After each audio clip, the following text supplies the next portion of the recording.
Hello students, welcome to Electron classes, one step ahead for learning where we help you to achieve your goals.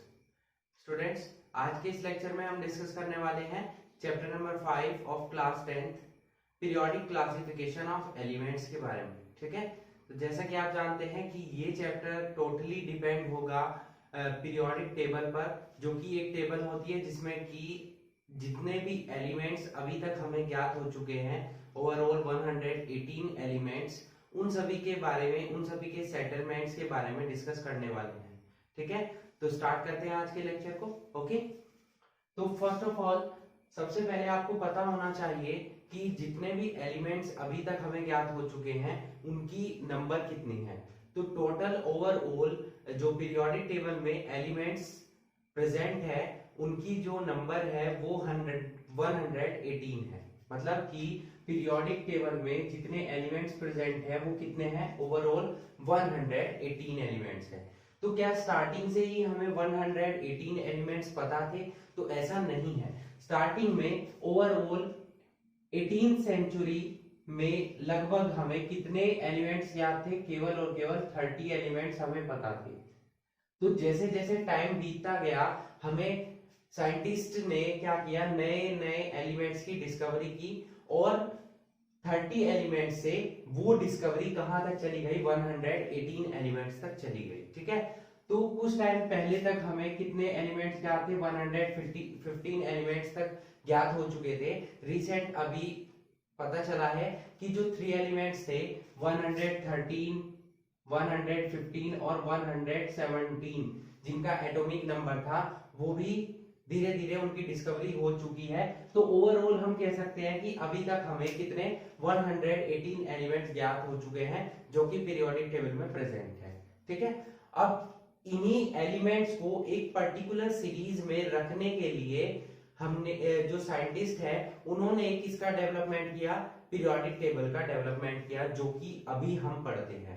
ठीक है, जो अभी हम periodic table देखते हैं वो क्या है, उसका नेम क्या है, मॉडर्न पीरियोडिक टेबल है, और उसी को हम क्या बोलते हैं, long form of periodic table बोलते हैं। जैसे कि आपको स्क्रीन पर यहाँ आप देख सकते हैं कि पीरियोडिक टेबल, ये जो टेबल हमें दिखाई दे रही है ये क्या है, एक पीरियोडिक टेबल है। इसी को हम क्या बोलते हैं, पीरियोडिक टेबल, या एट प्रेजेंट जिसका हम स्टडी करते हैं उसको हम क्या बोलते हैं, मॉडर्न पीरियोडिक टेबल, या बोल सकते हैं long form of periodic table.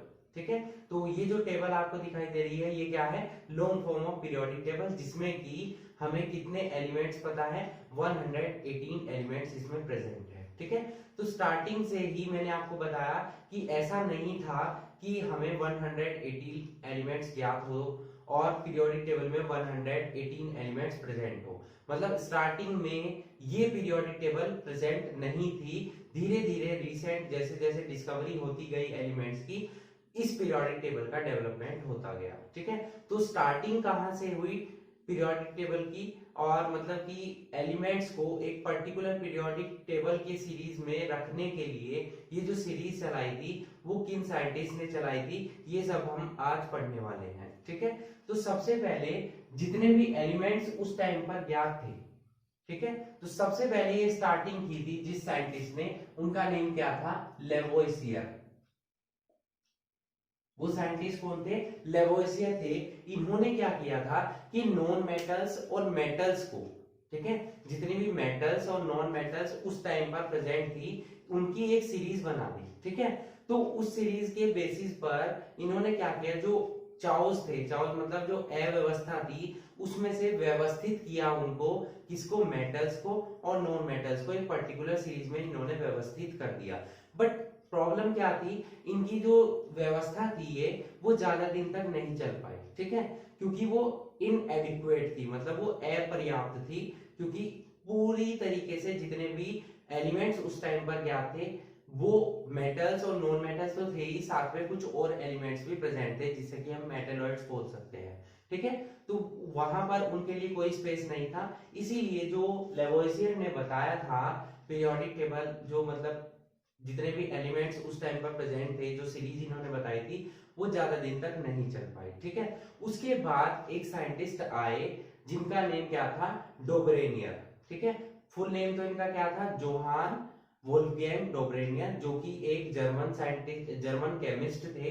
1816 में इन्होंने क्या किया था, सबसे पहले एक सीरीज डेवलप की थी, और यही वो फर्स्ट साइंटिस्ट थे जिन्होंने जब सीरीज डेवलप की, वही सीरीज आगे आने वाले साइंटिस्ट के लिए एक बेसिस बनी और उन्हें मोटिवेट किया। ठीक है, तो क्या नेम था इनका, इनका नेम था डोब्रेनियर। ठीक है, समझ आया आपको इतना? तो नेम क्या था उनका साइंटिस्ट का, डोब्रेनियर। आगे चलते हैं, इन्होंने किसके बारे में बताया था उसके बारे में हम पढ़ते हैं। ठीक है, तो इनका नेम क्या था, डोब्रेनियर। ठीक है, तो डोब्रेनियर ने किसके बारे में बताया था, डोब्रेनियर ट्रायड्स के बारे में।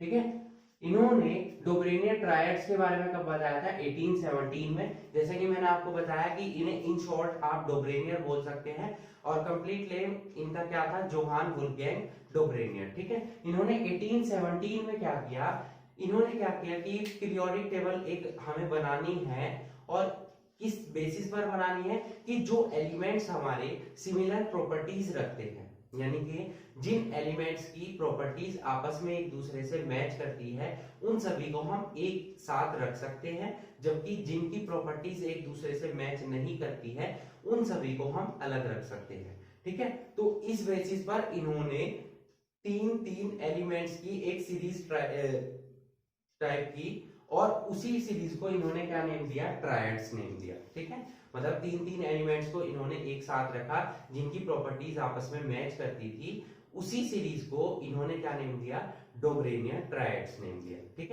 तो डोब्रेनियर ट्रायड्स का बेसिस क्या था, ये जो ट्रायड्स नेम दिया है इन्होंने, ये किस बेसिस पर दिया था कि जब भी ये क्या करते थे, फर्स्ट और थर्ड एलिमेंट, क्योंकि इन्होंने तीन तीन एलिमेंट्स की एक सीरीज को बनाया था, और तीन तीन एलिमेंट जो थे, उनमें से जो फर्स्ट एलिमेंट था और जो थर्ड एलिमेंट था, अगर उनके एटॉमिक मास का आप अर्थमेटिक मीन निकालते थे, तो वो ऑलमोस्ट इक्वल आता था जो मिडल एलिमेंट था उसके, और उनकी प्रॉपर्टीज भी आपस में मैच करती थी। जैसे कि इन्होंने जो ट्रायड्स बनाए थे वो कौन कौन से थे, सबसे फर्स्ट ट्रायड था लिथियम, सोडियम और पोटेशियम।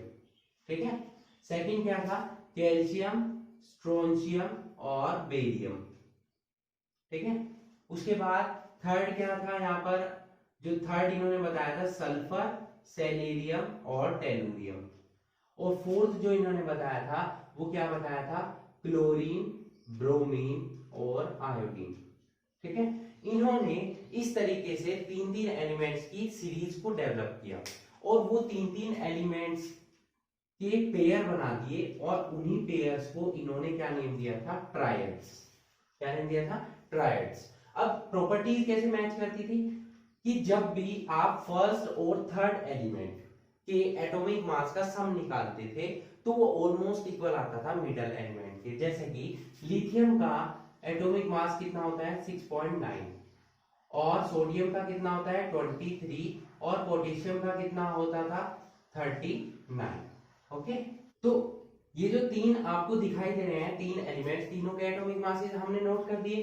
तो अगर हम फर्स्ट और थर्ड एलिमेंट के एटॉमिक मास का अर्थमेटिक मीन निकालते हैं, तो वो अप्रोक्सीमेट कितना आता था, 22.95, जो कि 23 के ऑलमोस्ट इक्वल है। ठीक है, which is almost equal to 23। ठीक है, समझ आया? सिमिलरली जितने भी एलिमेंट्स हैं, और भी एलिमेंट्स यहाँ आपको दिखाई दे रहे हैं, इनके भी आप एटॉमिक मासेस का सम निकाल सकते हैं। जैसे कि कैल्शियम का कितना होता है, 40.1, और स्ट्रोंशियम का कितना होता है, 87.6, और बेरियम का कितना होता है, बेरियम का होता है कितना, 137.3। तो अगर आप फर्स्ट प्लस थर्ड इन दोनों के एटॉमिक मास का मीन निकालेंगे, तो ऑलमोस्ट इक्वल आता है किसके, सेकंड एलिमेंट के एटॉमिक मास के। ठीक है, लगभग इक्वल आता है। ठीक है, थोड़ा सा डिफरेंस आ सकता है। तो यही था डोब्रेनियर ट्रायड्स की फर्स्ट एलिमेंट, और इन्होंने तीन तीन एलिमेंट्स की क्या बनाई, सीरीज बनाई, जिसमें कि फर्स्ट और थर्ड एलिमेंट के एटॉमिक मासेस का जो अर्थमेटिक मीन था वो मिडल एलिमेंट के एटॉमिक मास के जस्ट इक्वल आकर ऑलमोस्ट इक्वल आता था। ठीक है। तो इस तरीके से इन्होंने तीन तीन एलिमेंट्स की सीरीज को डेवलप किया, जिसको इन्होंने क्या नेम दिया, डोबरेनियर ट्रायड्स नेम दिया, ठीक है। बट इसमें भी कुछ कमियां थी। क्या क्या वो कमियां थी, देखिए कि इसमें तीन तीन ट्रायड्स बना दिए, बट कुछ ऐसी एलिमेंट्स भी प्रेजेंट थे जिनकी प्रॉपर्टीज एक दूसरे से मैच करती थी, बट उनका एटॉमिक मास जो था फर्स्ट और थर्ड एलिमेंट का एटॉमिक मास सेकंड यानी कि मिडल एलिमेंट के इक्वल नहीं आता था, जैसे कि जिंक, कैडमियम और मरकरी, ठीक है। ये हो गई एक सीरीज, और एक हो गई आर्सेनिक, एंटीमनी और बिस्मिथ, ठीक है। ये क्या है, जिंक, कैडमियम, मरकरी, आर्सेनिक, इसको बोलते हैं हम एंटीमनी, और ये क्या हो गया हमारा बिस्मिथ, ठीक है। तो ये तीन तीन सीरीज थी, बट इनके जो एटॉमिक मासेस थे फर्स्ट और थर्ड का अगर आप निकालेंगे तो वो सेकंड के इक्वल नहीं आएगा। ऐसे ही यहां पर भी अगर आप आर्सेनिक और बिस्मिथ के एटॉमिक मास का अर्थमेटिक में निकालेंगे तो वो एंटीमनी के ऑलमोस्ट इक्वल नहीं आएगा। तो इस तरीके से जो डोबरेनियर ट्रायड्स थे वो फेल हो चुके थे, लेकिन इन्होंने आगे आने वाले साइंटिस्ट के लिए एक बेसिस डेवलप किया, उनको एनकरेज किया नई नई डिस्कवरी करने के लिए। तो उसके बाद क्या हुआ, क्योंकि इसमें कुछ कमियां थी, इन कमियों को दूर करने के लिए ही नया क्या हुआ, नए साइंटिस्ट आए और उन्होंने क्या किया, नई सीरीज को डेवलप किया, और वो नए साइंटिस्ट थे जोहान न्यूलैंड, ठीक है। तो अब हम उनके बारे में डिस्कस करेंगे, ठीक है। जॉन न्यूलैंड के बारे में उन्होंने क्या किया, उन्होंने 8 एलिमेंट्स की एक सीरीज को डेवलप किया, ठीक है, और अपना एक लॉ दिया, और उस लॉ का नेम क्या था बच्चों, उस लॉ का नेम क्या था, न्यूलैंड्स लॉ ऑफ ऑक्टेव्स, ठीक है। उन्होंने क्या किया कि 8 एलिमेंट्स की सीरीज को डेवलप किया, जिसमें कि क्या होता था, प्रत्येक आठवें एलिमेंट की जो प्रॉपर्टी थी वो फर्स्ट एलिमेंट से मैच करती थी। जैसे कि आपने म्यूजिकल नोट्स पढ़े होंगे, सा रे गा मा पा धा नी सा, ठीक है। तो सेम ऐसे ही 7 नोट्स होते हैं, सा रे गा मा पा धा नी, उसके बाद सा जो है वो दोबारा से रिपीट होता है। सेम इसी तरीके से इन्होंने भी बताया कि जिस तरीके से म्यूजिकल नोट्स में 8th जो नोट है वो फर्स्ट नोट से मैच करता है, सिमिलरली यहाँ पर इन्होंने जो ऑक्टेव्स बनाए उसी में भी जो 8th एलिमेंट है उसकी जो प्रॉपर्टीज है वो फर्स्ट एलिमेंट से मैच करती हैं, ठीक है। तो इस लॉ के बेसिस पर इन्होंने भी अपनी सीरीज को डेवलप किया, जिसको इन्होंने क्या बताया, न्यूलैंड्स लॉ ऑफ ऑक्टेव्स, ठीक है। कौन थे scientist, John Newland, Newlands law of octaves, okay. तो लॉ क्या था, when we arranged the elements in their increasing order of atomic masses, then the properties of the 8th element is similar to the first element, just like as the 8th note of music, ठीक है। जिस तरीके से जो music notes होते हैं उसमें 8th note all equal होता है किसके, फर्स्ट नोट के, सिमिलर होता है। सिमिलरली यहां पर भी इन्होंने क्या बताया, जो 8th एलिमेंट होगा उसकी प्रॉपर्टीज फर्स्ट एलिमेंट से मैच करेंगी, ठीक है। तो ये था न्यूलैंड्स लॉ ऑफ ऑक्टेव, ठीक है। तो वो सीरीज क्या थी, अब हम उस सीरीज को देख लेते हैं जो इन्होंने डेवलप की थी, ओके। तो सीरीज क्या थी? Hydrogen lithium, hydrogen lithium, beryllium, boron, carbon, nitrogen, oxygen. ठीक है, उसके बाद यहां आ जाएगा फिर फ्लोरीन, देन यहां पर आ जाएगा sodium, magnesium, aluminium, then silicon, phosphorus, sulphur. ठीक है, उसके बाद यहाँ आ जाएगा सल्फर के बाद आ जाएगा, सल्फर का कितना होता है 16, यहाँ आ जाएगा 17, क्लोरीन, उसके बाद आ जाएगा क्लोरीन के बाद 18 को नेग्लेक्ट करेंगे हम यहाँ पर, और फिर आ जाएगा 19 यानी कि पोटेशियम, देन कैल्शियम। ठीक है, यहाँ 20 तक कंप्लीट हो जाते हैं, क्लोरीन, पोटेशियम, कैल्शियम, फिर आ जाएगा यहाँ पर chromium, titanium, manganese, iron, then यहां पर आ जाएगा कोबाल्ट और निकिल एक साथ।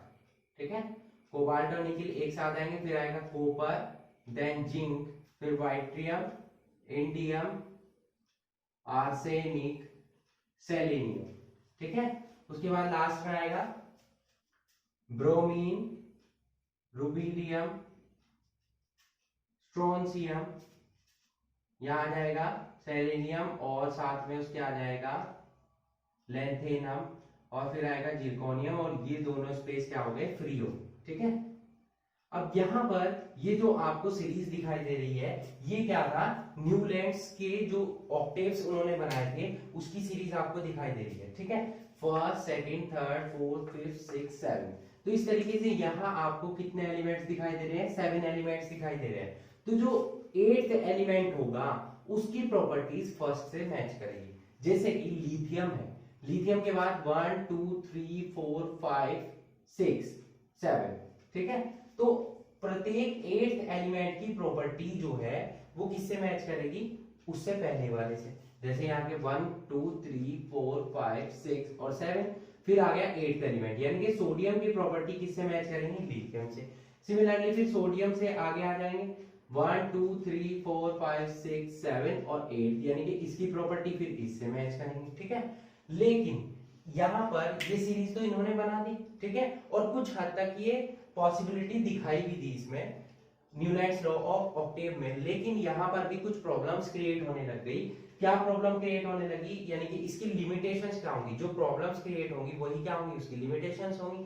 जैसे कि हमने किसमें पढ़ा था, डोब्रेनियर ट्रायड्स में, जो उसकी प्रॉब्लम्स थी वही उसकी क्या थी, लिमिटेशंस थी।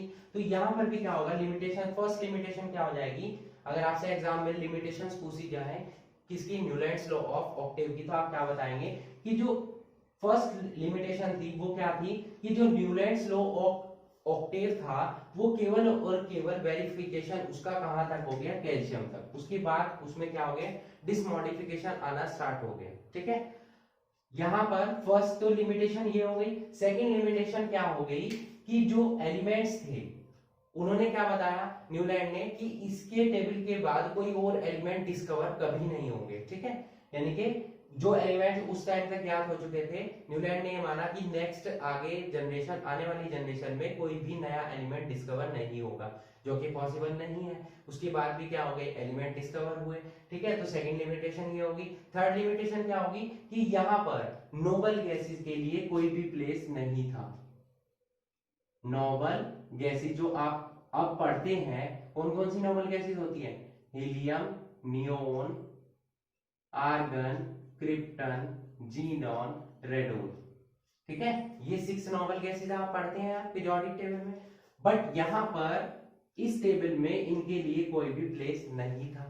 आगे आने वाले फ्यूचर में क्या हुआ, नोबल गैसेस की डिस्कवरी हुई, बट यहां पर जो न्यूलैंड्स लॉ ऑफ ऑक्टेव्स था वहां पर नोबल गैसेस को कोई भी प्लेसमेंट नहीं मिली थी। ठीक है, तो ये कुछ लिमिटेशंस थी किसकी, न्यूलैंड्स लॉ ऑफ ऑक्टेव्स थी, जो कि आगे आने वाली सीरीज ने इनको रिमूव किया। यानी कि आगे जो मेंडलीफ जो नए साइंटिस्ट थे जिन्होंने की पीरियोडिक टेबल बनाई थी, जिनको हम क्या बोलते हैं, father of the periodic table, जो कि थे दिमित्री मेंडलीफ। ठीक है, उन्होंने क्या किया कि इस प्रॉब्लम को रिमूव किया।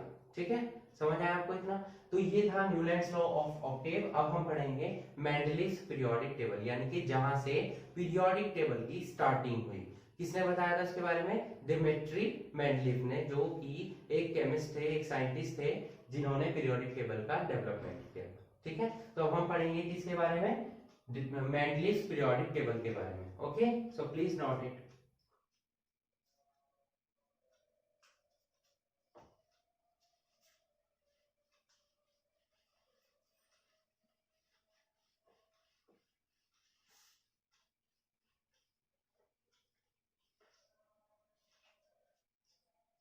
तो नेक्स्ट हेडिंग है बच्चों हमारा मेंडलीव्स पीरियोडिक टेबल।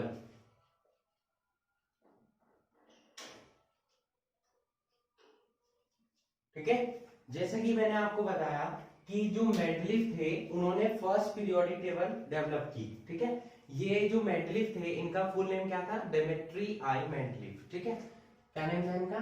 डेमेट्री मेंडलीव। ये एक रशियन केमिस्ट थे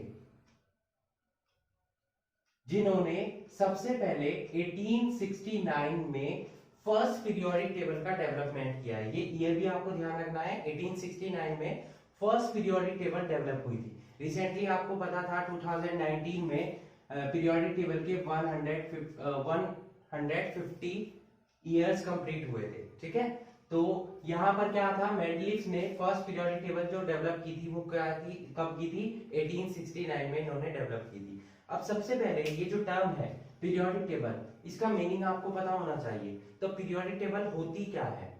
पीरियोडिक टेबल क्या है? The table which classify the elements in such A way that the similar elements are put together, or we can say that the similar elements are placed together in such a way that the properties of the elements are matched together। ठीक है, यानी कि periodic table एक ऐसी table है जिसमें क्या होता है, सभी एलिमेंट्स जिनकी प्रॉपर्टीज एक दूसरे से मैच करती हैं उन सभी को एक पर्टिकुलर वे में एक साथ रखा जाता है। ठीक है, इस टेबल को हम क्या बोलते हैं? पीरियोडिक टेबल बोलते हैं। ठीक है, तो सबसे पहले ये पीरियोडिक टेबल किसने बनाई थी? डेमेट्री मेंडलीव ने, जो कि एक रशियन केमिस्ट थे। उन्होंने 1869 में फर्स्ट पीरियोडिक टेबल का डेवलपमेंट किया था। ठीक है, उन्होंने यहाँ पर कुछ हॉरिजॉन्टल लाइंस डेवलप की, ठीक है, और कुछ वर्टिकल लाइंस डेवलप की। ये जो हॉरिजॉन्टल लाइंस थी इनको उन्होंने क्या नेम दिया था? पीरियड्स। और जो वर्टिकल लाइन आपको दिखाई दे रही है उनको उन्होंने क्या नेम दिया था? कॉलम, या फिर बोल सकते हैं इनको क्या बोल सकते हैं? ग्रुप। ठीक है, पीरियड्स और ग्रुप्स जो अब हम पीरियोडिक टेबल में पढ़ते हैं, ये सबसे पहले किसने बताया था इसके बारे में? मेंडलीव ने। ठीक है, तो मेंडलीव के उस टाइम पर कितने पीरियड्स प्रेजेंट थे? मेंडलीव की सीरीज में 6 पीरियड्स प्रेजेंट थे। ठीक है, कितने पीरियड्स प्रेजेंट थे? 6। और ग्रुप्स कितने थे? 8 ग्रुप्स। और प्रत्येक ग्रुप 2 ग्रुप में डिवाइड था, सब ग्रुप्स में। ये ए और बी क्या थे? इसके सब ग्रुप्स थे। ठीक है, जैसे कि यहाँ आपको दिखाई दे रहा है, स्क्रीन पर आपको दिखाई दे रही है, ये जो सीरीज आपको दिखाई दे रही है ये है मेंडलीव पीरियोडिक टेबल। ठीक है, जिसमें कि आप देख सकते हैं कितने पीरियड्स आपको दिखाई दे रहे हैं? 1 2 3 4 5 6 पीरियड्स प्रेजेंट है। और ग्रुप्स कितने प्रेजेंट है? 1 2 3 4 5 6 7 8। तो 8 ग्रुप्स यहाँ पर प्रेजेंट है आपको, जैसा कि पीरियोडिक टेबल में दिखाई दे रहा होगा। ठीक है, तो इस पीरियोडिक टेबल का डेवलपमेंट मेंडलीव ने किसके बेसिस पर किया? एक लॉ के बेसिस पर किया, जिसको हम क्या बोलते हैं? Mendeleev's periodic law. ठीक है, तो क्या था वो लॉ? अब हम उस लॉ को पढ़ लेते हैं।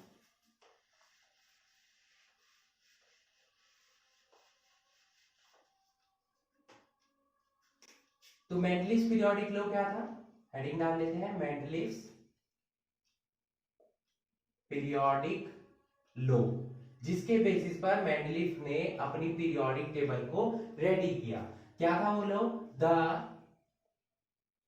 Physical and chemical properties of the elements are periodic function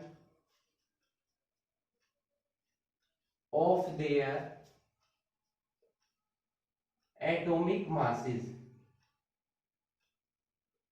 यानी कि एलिमेंट्स की जो फिजिकल और केमिकल प्रॉपर्टीज है वो किसका पीरियोडिक फंक्शन थी, उसके एटॉमिक मासेस का। इस लॉ का मीनिंग क्या हुआ, एक्चुअल मीनिंग क्या हुआ कि अगर हम एलिमेंट्स को उनके इंक्रीजिंग ऑर्डर यानी कि एटॉमिक मासेस के इंक्रीजिंग ऑर्डर में रखते चले जाएं तो जो सीरीज बनती है उस सीरीज को हम क्या बोलते हैं, पीरियोडिक टेबल। और एटॉमिक मासेस जो है जब हम इंक्रीजिंग ऑर्डर में रखेंगे उनकी, तो फिजिकल और केमिकल प्रॉपर्टीज क्या होंगी, उनकी दोबारा से क्या होंगी, दोबारा से वहीं पर सिमिलर प्रॉपर्टीज सेम आती रहेंगी, यानी कि फर्स्ट एलिमेंट की प्रॉपर्टीज उस एलिमेंट से जाकर मैच करेंगी जहां पर उनका एटॉमिक मास एक दूसरे से इंक्रीज हो रहा होगा। ठीक है, समझ आया।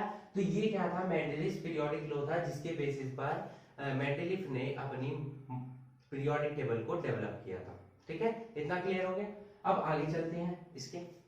तो उस समय जब मेंडलीफ ने पीरियोडिक टेबल को डेवलप किया था तब तक हमें कितने एलिमेंट्स याद थे, 63 एलिमेंट्स, ओनली 63 एलिमेंट्स तब तक हमें ज्ञात हो चुके थे। ठीक है, जैसे कि मैंने आपको बताया कि इसमें हॉरिजॉन्टल लाइंस थी जिनको उन्होंने क्या नाम दिया, पीरियड। स्टार्टिंग में इनको सीरीज बोलते थे, ठीक है, तो बाद में इसको क्या बोला गया, पीरियड्स बोला गया। और यहाँ पर ग्रुप्स बने साथ में।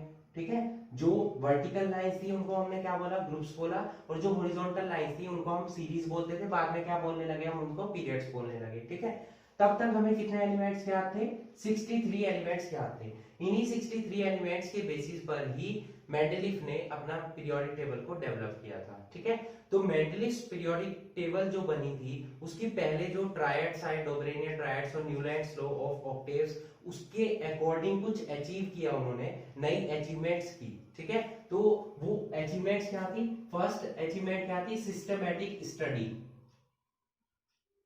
Systematic study of elements. ठीक है, यानी कि जो एलिमेंट्स थे उनकी एक सिस्टमैटिक स्टडी होने लगी, क्योंकि ये एक पर्टिकुलर लॉ पर डिपेंड करती थी पीरियोडिक टेबल, और वो लॉ आपको दिखाई दे रहा है, the physical and the chemical properties of the elements are periodic function of their atomic masses. ठीक है, ये था वो पीरियोडिक लॉ। तो यहाँ पर पीरियोडिक टेबल बनने के बाद, मेंडलीफ पीरियोडिक टेबल के बाद जो एलिमेंट्स थी उनकी एक सिस्टमैटिक स्टडी होने लगी, ये इसकी फर्स्ट अचीवमेंट थी। ठीक है, सेकेंड अचीवमेंट क्या थी, placement of noble gases, placement of noble gases. देखिए, जब मेंडलीफ ने पीरियोडिक टेबल बनाई थी उस समय तक नोबल गैसेस डिस्कवर नहीं हुई थी। ठीक है, बट इन्होंने क्या था कि इनकी पीरियोडिक टेबल में नोबल गैसेस अगर बाद में डिस्कवर होती हैं तो उनको एक सेपरेट ग्रुप में रखा जा सकता था।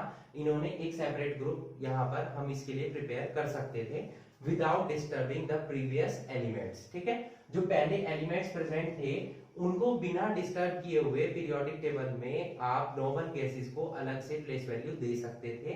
ये थी इसकी सेकंड अचीवमेंट। ठीक है, थर्ड अचीवमेंट क्या थी, थर्ड अचीवमेंट थी यहां पर prediction of new element, prediction of new elements.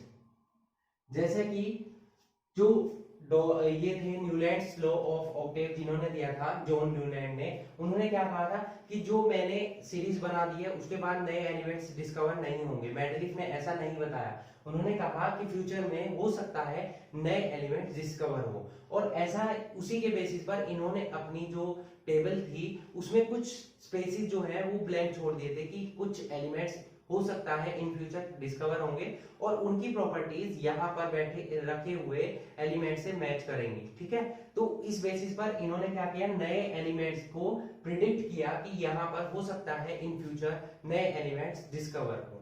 ठीक है, जैसे कि इन्होंने पहले से ही कुछ एलिमेंट्स, हम एग्जांपल ले लेते हैं जिनका इन्होंने नेम पहले से ही बता दिया था, जैसे कि स्कैंडियम, ठीक है, स्कैंडियम, गैलियम,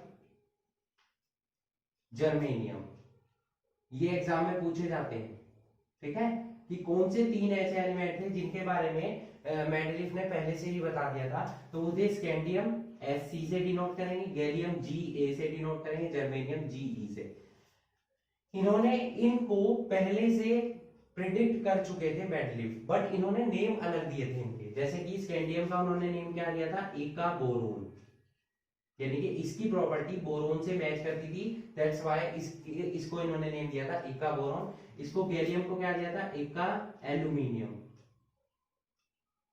ठीक है, फर्स्ट क्या था, एका बोरोन, सेकंड क्या था, एका एल्यूमिनियम। ठीक है, और जर्मेनियम को क्या बोला इन्होंने, एका सिलिकॉन, क्योंकि इसकी प्रॉपर्टी सिलिकॉन से मैच कर। ठीक है, तो इस बेसिस पर इन्होंने अपनी पीरियोडिक टेबल में कुछ ब्लैंक स्पेसेस को छोड़ दिया था। ठीक है, तो ये तीनों आप इंपॉर्टेंट मान सकते हैं, important achievements of Mendeleev periodic table. ठीक है, समझ आया आपको इतना। बट इस पीरियोडिक टेबल में भी कुछ कमियां थी, जिनको कि हम बोल सकते हैं limitations of Mendeleev periodic table. ठीक है, अब हम लिमिटेशन के बारे में डिस्कस करेंगे, और वही सब लिमिटेशन जो है, ड्रॉबैक्स जो होंगी मेंडलीफ पीरियोडिक टेबल की, उसी को आगे जो मॉडर्न पीरियोडिक टेबल अब हम पढ़ते हैं, long form of periodic table, वो उसको रिमूव करेंगे। ठीक है, तो पहले हम पढ़ लेते हैं उन लिमिटेशंस को और ड्रॉबैक्स को जो कि मेंडलीफ की थी। ठीक है,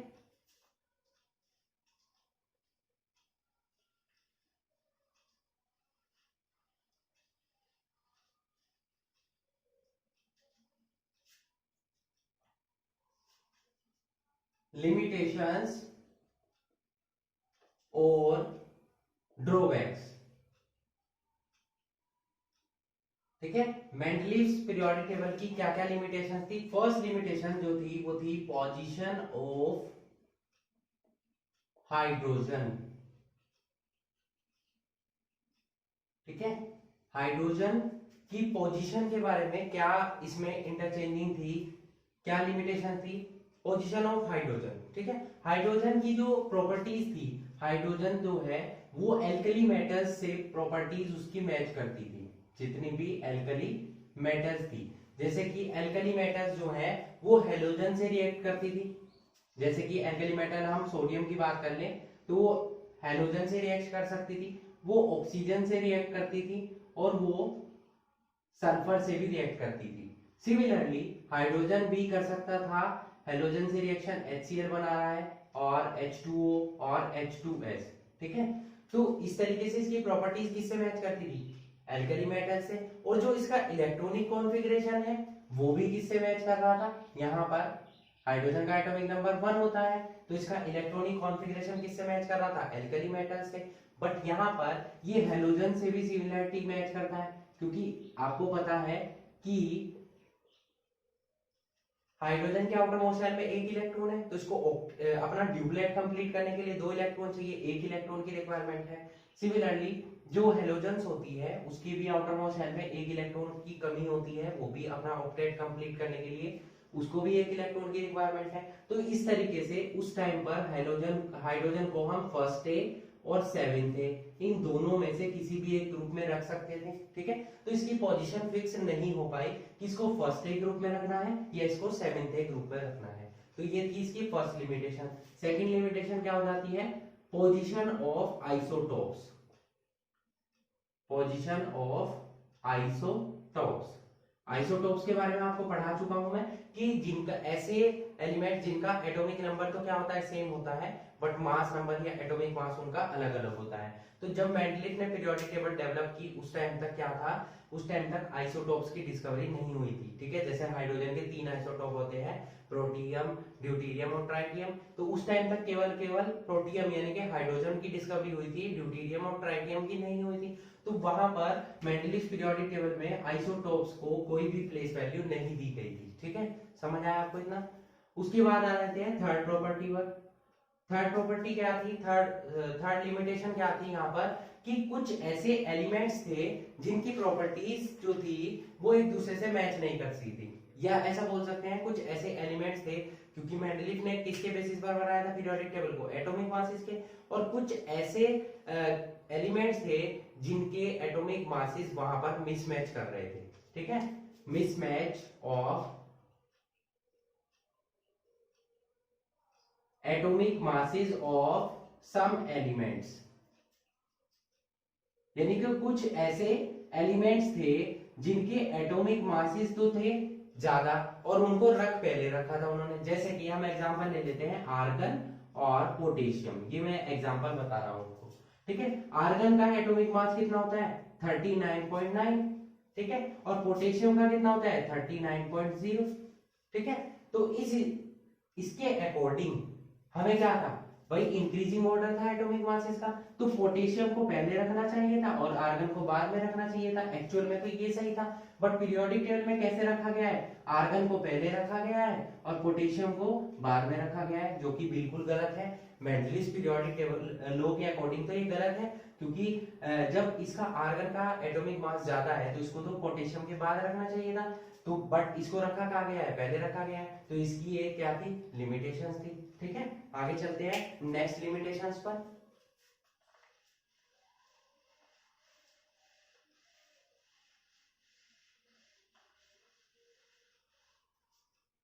नेक्स्ट लिमिटेशन है इसकी, similar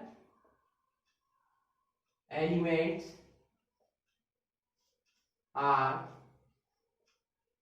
placed in different groups. जो कुछ ऐसे एलिमेंट्स थे उनकी जो प्रॉपर्टीज थी वो एक दूसरे से मैच करती थी, बट उन्हें क्या करा था, अलग अलग ग्रुप्स में रखा गया था। जैसे कि एग्जांपल ले लेते हैं, एग्जांपल हो गया सिल्वर और थैलियम। इनकी प्रॉपर्टीज एक दूसरे से मैच करती थी, बट इनको अलग अलग ग्रुप्स में रखा गया, सिल्वर और थैलियम को। इसी तरीके से बेरियम और लेड, कॉपर, मरकरी, ठीक है। ये कुछ ऐसे मैं आपको ग्रुप्स बता रहा हूं जो कि क्या थे, इनकी प्रॉपर्टीज सेम थी, बट इनको रखा गया अलग अलग ग्रुप्स में, तो ऐसा तो नहीं होना चाहिए था। तो ये भी क्या थी, एक लिमिटेशन थी। नेक्स्ट लिमिटेशन, यहाँ पर क्या बताया, सिमिलर एलिमेंट्स तो अलग अलग ग्रुप में रखे गए, और कुछ ऐसे एलिमेंट थे जिनकी प्रॉपर्टीज एक दूसरे से मैच नहीं करती थी, डिसिमिलर एलिमेंट्स, और उनको सेम ग्रुप में रखा गया, ठीक है। Dissimilar elements are placed together, ठीक है। उन सभी को क्या रखा गया, एक साथ रखा गया। कौन कौन से थे वो एलिमेंट्स, जैसे कि कॉपर, सिल्वर, गोल्ड, ठीक है। इसी तरीके से सोडियम, पोटेशियम और रुबिडियम, ठीक है। इन सभी की प्रॉपर्टीज एक दूसरे से मैच करती थी, बट इनको अलग अलग एक दूसरे से डिसमैच करती थी, मतलब एक दूसरे से मैच नहीं करती थी, फिर भी इनको क्या रखा गया, एक साथ एक ग्रुप में रखा गया। तो ऐसा भी पॉसिबल नहीं होना चाहिए था, बट एक्चुअल में क्या था, ये सभी कुछ देखा गया मेंडलिस की पीरियोडिक टेबल में, ठीक है। तो कुछ और भी यहाँ पर आपकी इंपॉर्टेंट लिमिटेशंस हैं, ठीक है। ये मैंने आपको इंपॉर्टेंट लिमिटेशंस बता दिए, 5 important limitations of Mendeleev periodic table, या बोल सकते हैं 5 drawbacks of Mendeleev periodic table, ठीक है। और भी आप लिख सकते हैं, यहाँ पर बुक्स में आपकी दी हुई होगी, बट ये 5 तो आपको लर्न करनी है क्योंकि ये मोस्ट इंपॉर्टेंट है, ठीक है, ध्यान रहेगा ना। अब आगे इन लिमिटेशंस को किसने रिमूव किया होगा, जो आगे आने वाली पीरियोडिक टेबल है, जिसको हम क्या बोलते हैं, मॉडर्न पीरियोडिक टेबल, या बोल सकते हैं long form of periodic table, ठीक है। जो किसने दी थी, मोजले ने, एक साइंटिस्ट थे मोजले। उन्होंने क्या किया, मेंडलिस की पीरियोडिक टेबल में रीमॉडिफिकेशन किया, दोबारा से उसको मॉडिफाई किया, और क्या किया, नई पीरियोडिक टेबल डेवलप की, जो कि कौन सी टेबल है, मॉडर्न पीरियोडिक टेबल उसको हम बोल सकते हैं, या बोल सकते हैं long form of periodic table, जो कि एट प्रेजेंट आज हम पढ़ते हैं, जिसमें कि 118 एलिमेंट्स प्रेजेंट है, ठीक है। तो नेक्स्ट अब हम चलेंगे मॉडर्न पीरियोडिक टेबल पर, ओके।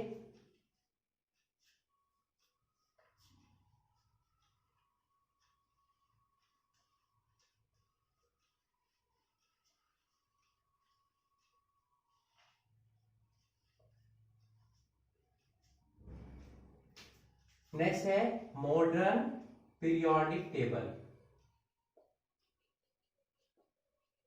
ठीक है। मॉडर्न पीरियोडिक टेबल के बारे में जिस साइंटिस्ट ने बताया, इसको जिस साइंटिस्ट ने डेवलप किया, उनका नेम क्या था, हेनरी मोजले, ठीक है। इन्होंने 1914 में मॉडर्न पीरियोडिक टेबल को क्या किया, डेवलप किया, ठीक है। अब यहाँ पर इन्होंने डेवलप किया इस पीरियोडिक टेबल को, तो इसका कुछ ना कुछ बेसिस जरूर होगा। जैसे कि आपने मेंडलीव्स पीरियोडिक टेबल मैंने आपको पढ़ाई है, तो उसका एक बेसिस था मेंडलीव्स लॉ जिसको हम बोलते थे। उसी तरीके से मोजले ने भी एक लॉ डेवलप किया। अब उस लॉ में और मेंडलीव्स पीरियोडिक टेबल जो हमने बनाई थी उसमें मेंडलीव्स लॉ जो था उन दोनों में बहुत ही छोटा सा डिफरेंस है। ठीक है, वो लॉ क्या था जिसको हम क्या बोलते हैं, मॉडर्न पीरियोडिक लॉ। लॉ क्या था, फर्स्ट लॉ हमने पढ़ा था the physical and chemical properties of elements are periodic function of their atomic numbers। देखिए लो बिल्कुल सेम है, the physical and chemical properties of the elements are periodic function of their. Mendeleev's law में हम क्या use करते थे यहाँ पर, एटॉमिक मासेस, और अब हम जो मॉडर्न पीरियोडिक लॉ है उसमें क्या यूज करते हैं, एटॉमिक नंबर्स। तो मोजले ने ये बताया कि जो एटॉमिक मासेस होते हैं, क्योंकि बाद में आइसोटोप्स डिस्कवर होने लगे थे। आइसोटोप्स का मतलब क्या होता है, जिनके एटॉमिक नंबर सेम होते हैं बट एटॉमिक मासेस डिफरेंस होते हैं। तो जैसे जैसे अगर हम आइसोटोप्स डिस्कवर होने लगे और उनके एटॉमिक मासेस तो अलग अलग होते हैं, अगर इनके बेसिस पर पीरियोडिक टेबल को बनाया जाएगा तो आइसोटोप्स की प्लेस वैल्यू देनी होगी, अलग अलग आइसोटोप्स को रखना होगा। ठीक है, तो इस तरीके से पीरियोडिक टेबल में बहुत सारे एलिमेंट्स बन जाएंगे और बार बार उनको रिपीट करना होगा। जैसे हाइड्रोजन है, उसके 3 आइसोटोप है तो 3 बार हाइड्रोजन रिपीट होगा। तो हेनरी मोजले ने क्या बताया कि अगर हम एटॉमिक मासेस की जगह एटॉमिक नंबर को यूज करें, क्योंकि एटॉमिक नंबर हर एलिमेंट का फिक्स होता है, वो कभी भी चेंज नहीं होता है, तो हम एक ज्यादा सुटेबल पीरियोडिक टेबल को डेवलप कर पाएंगे। ठीक है, साथ ही एटॉमिक नंबर जो है, कोई भी रिएक्शंस है वो डिपेंड करती है किस पर, आउटर मोस्ट शेल के इलेक्ट्रॉन्स पर, और एटॉमिक नंबर डायरेक्टली रिलेट करता है किससे, इलेक्ट्रॉन से। तो आउटर मोस्ट शेल के इलेक्ट्रॉन के बेसिस पर जो कि डिपेंड करते हैं एटॉमिक नंबर पर, हम एक ज्यादा सुटेबल पीरियोडिक टेबल को डेवलप कर पाएंगे। यही एक रीजन था कि हेनरी मोजले ने एटॉमिक मासेस की जगह किसको प्रेफर किया, एटॉमिक नंबर को पीरियोडिक टेबल बनाने के लिए। ठीक है, तो इन्होंने जो पीरियोडिक टेबल बनाई है जिसको हम बोलते हैं मॉडर्न पीरियोडिक टेबल, उसमें भी मैंने आपको वही सब प्रेजेंट है जो कि हॉरिजॉन्टल लाइंस उसमें प्रेजेंट थी, हॉरिजॉन्टल लाइन और वर्टिकल लाइंस। ठीक है, हॉरिजॉन्टल लाइंस को हम क्या बोलते हैं, पीरियड्स बोलते हैं, और वर्टिकल लाइंस को हम क्या बोलते हैं, ग्रुप्स बोलते हैं। ठीक है, पीरियड्स कितने हैं, मॉडर्न पीरियोडिक टेबल में 7 पीरियड्स हैं और कितने ग्रुप्स हैं, 18 ग्रुप्स हैं। ठीक है, नोबल गैसेस के ग्रुप्स को मिलाकर 18 ग्रुप्स हैं। जो मेंडलीव्स पीरियोडिक टेबल में था कि सभी ग्रुप्स को सब ग्रुप्स में, 2 सब ग्रुप में डिवाइड किया हुआ था, ए और बी में, इन्होंने इसको रिमूव कर दिया। ठीक है, इन्होंने सीधा क्या किया, 1 से लेकर 18 तक के एलिमेंट जो ग्रुप्स हैं उनको 1 से लेकर 18 तक इन्होंने क्या दे दिया, नंबर दे दिए। ठीक है, जैसे कि 18 ग्रुप में फर्स्ट ग्रुप में हमारे क्या प्रेजेंट है, एल्कली मेटल्स प्रेजेंट है, और लास्ट ग्रुप में हमारे नोबल गैसेस प्रेजेंट होते हैं। ठीक है, तो ये सभी किसने बताया था, मोजले ने बताया था मॉडर्न पीरियोडिक टेबल में। ठीक है, तो टोटल कितने पीरियड्स प्रेजेंट है उसमें, 7, 1 2 3 4 5 6 7, तो 7 पीरियड्स प्रेजेंट है। तो ये तो हो गए हमारे पीरियड्स, और इनमें एलिमेंट्स कितने प्रेजेंट है।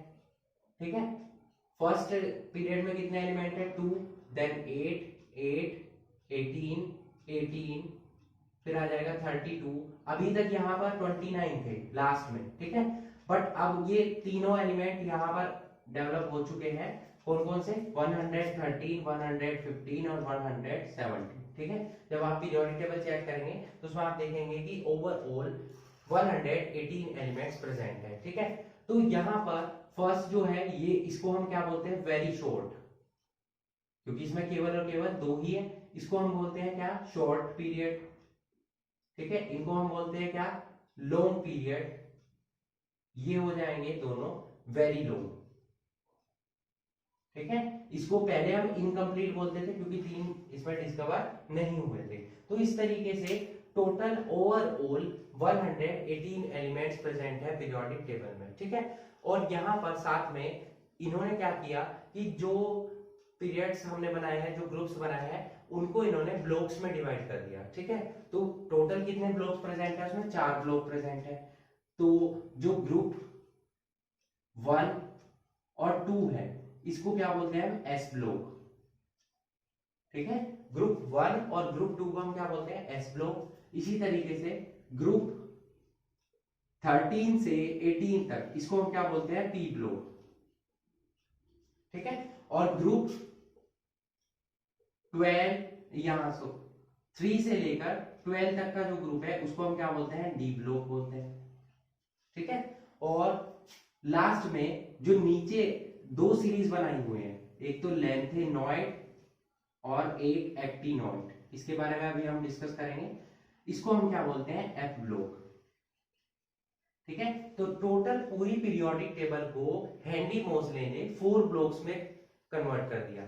ठीक है, S block, p block, d block और एफ ब्लॉक। आगे आने वाली सीनियर क्लासेस में आप पढ़ने वाले हैं जो एटॉमिक नंबर होते हैं उसका इलेक्ट्रॉनिक कॉन्फ़िगरेशन हम जब नोट करते हैं तो वो सब शेल्स के अकॉर्डिंग करते हैं। शेल्स के अंदर क्या होती हैं, सब शेल्स होती हैं, उन्हीं सब शेल्स को हम एस, पी और डी और एफ सब शेल बोलते हैं। उन्हीं के बेसिस पर इन ब्लॉक्स को नेम दिया गया, s block, p block, d block और एफ ब्लॉक। जिन एलिमेंट्स पे last electron s sub shell में जाता है वो सभी एस ब्लॉक के एलिमेंट होते हैं। जिनमें पी सब शेल में जाता है वो पी ब्लॉक के एलिमेंट होते हैं, जिनमें डी सब शेल में जाता है वो डी ब्लॉक के होते हैं, और जिनमें एफ सब शेल में जाता है वो एफ ब्लॉक के एलिमेंट्स होते हैं। समझ आया आपको इतना? अब इस तरीके से उन्होंने 4 ब्लॉक्स में इस पूरी पीरियोडिक टेबल को डिवाइड कर दिया। ठीक है, जो एस ब्लॉक के एलिमेंट्स होते हैं उसमें फर्स्ट ग्रुप प्रेजेंट है और सेकंड ग्रुप। फर्स्ट ग्रुप के एलिमेंट को हम क्या बोलते हैं, एल्कली अर्थ मेटल्स। ठीक है, और सेकंड ग्रुप को हम क्या बोलते हैं, एल्कलीन मेटल्स। ठीक है, दोनों में डिफरेंस है, ये हो गए एल्कली अर्थ मेटल्स और ये हो गए एल्कलीन मेटल्स। ठीक है, पी ब्लॉक के एलिमेंट्स हैं, इन सभी को जो ग्रुप 13 से लेकर ग्रुप 18 तक के एलिमेंट्स हैं इनके अलग अलग नेम है। जैसे ग्रुप 13 जो है उसको हम बोरोन फैमिली बोलते हैं क्योंकि उसमें स्टार्टिंग एलिमेंट बोरोन है। 14 में स्टार्टिंग एलिमेंट कार्बन है तो उसको हम कार्बन फैमिली बोलते हैं। समझ आया आपको इतना? इसी तरीके से जो हेलोजन्स होते हैं उनको हम हेलोजन फैमिली, और ग्रुप 18 को हम क्या बोलते हैं, नोबल गैसेस, क्योंकि उसमें सभी नोबल गैसेस प्रेजेंट है। ठीक है, जो ग्रुप डी ब्लॉक के एलिमेंट्स है उनको हम क्या बोलते हैं, ट्रांजिशन एलिमेंट्स बोलते हैं। क्या बोलते हैं, ट्रांजिशन एलिमेंट्स। ठीक है, और जो एफ ब्लॉक है उसमें 2 सीरीज प्रेजेंट है, फर्स्ट सीरीज है लेंथेनॉइड्स और सेकंड सीरीज है एक्टिनॉइड, तो इसको हम क्या बोलते हैं, लेंथेनॉइड सीरीज और एक्टिनॉइड सीरीज। ठीक है, तो इस तरीके से हेनरी मोजले ने पूरी पीरियोडिक टेबल को डिवाइड कर दिया। ठीक है, समझ आया आपको इतना? अब इस मेंडलिस पीरियोडिक टेबल से जो मॉडर्न पीरियोडिक टेबल पर हम आए हैं, तो मॉडर्न पीरियोडिक टेबल की एडवांटेजेस क्या क्या थी?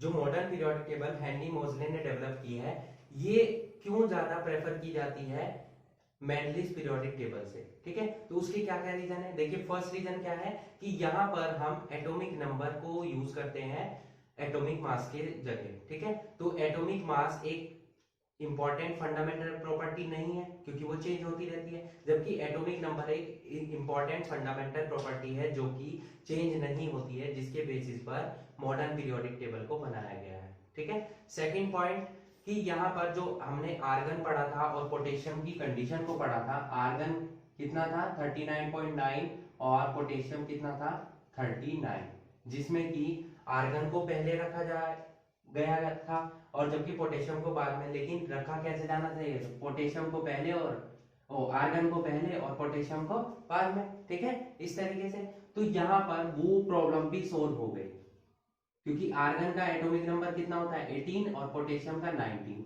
ठीक है, तो यहाँ पर सही हो गया ये कि आर्गन को पहले ही रखा जाना है और पोटेशियम को बाद में रखा जाना है, क्योंकि फर्स्ट एटॉमिक नंबर किसका है, आर्गन का, और फिर किसका आता है, पोटेशियम का। तो ये प्रॉब्लम भी यहाँ से सॉल्व हो गई। और थर्ड प्रॉब्लम क्या है यहाँ से सॉल्व हो गई कि आइसोटॉप्स की प्रॉब्लम सॉल्व हो गई। आइसोटॉप्स क्या होते हैं, जो कि डिपेंड करते हैं किस पर, एटॉमिक नंबर पर। अब हाइड्रोजन का कोई भी आइसोटॉप ले ले आप, एटॉमिक नंबर तो उसका 1 ही रहेगा। तो जो पीरियोडिक टेबल है, मॉडर्न पीरियोडिक टेबल, उसको किसके बेसिस पर बनाया गया, एटॉमिक नंबर के बेसिस पर बनाया गया। ठीक है, तो वहां पर हमें आइसोटॉप को अलग से प्लेस वैल्यू देने की कोई भी रिक्वायरमेंट नहीं रही।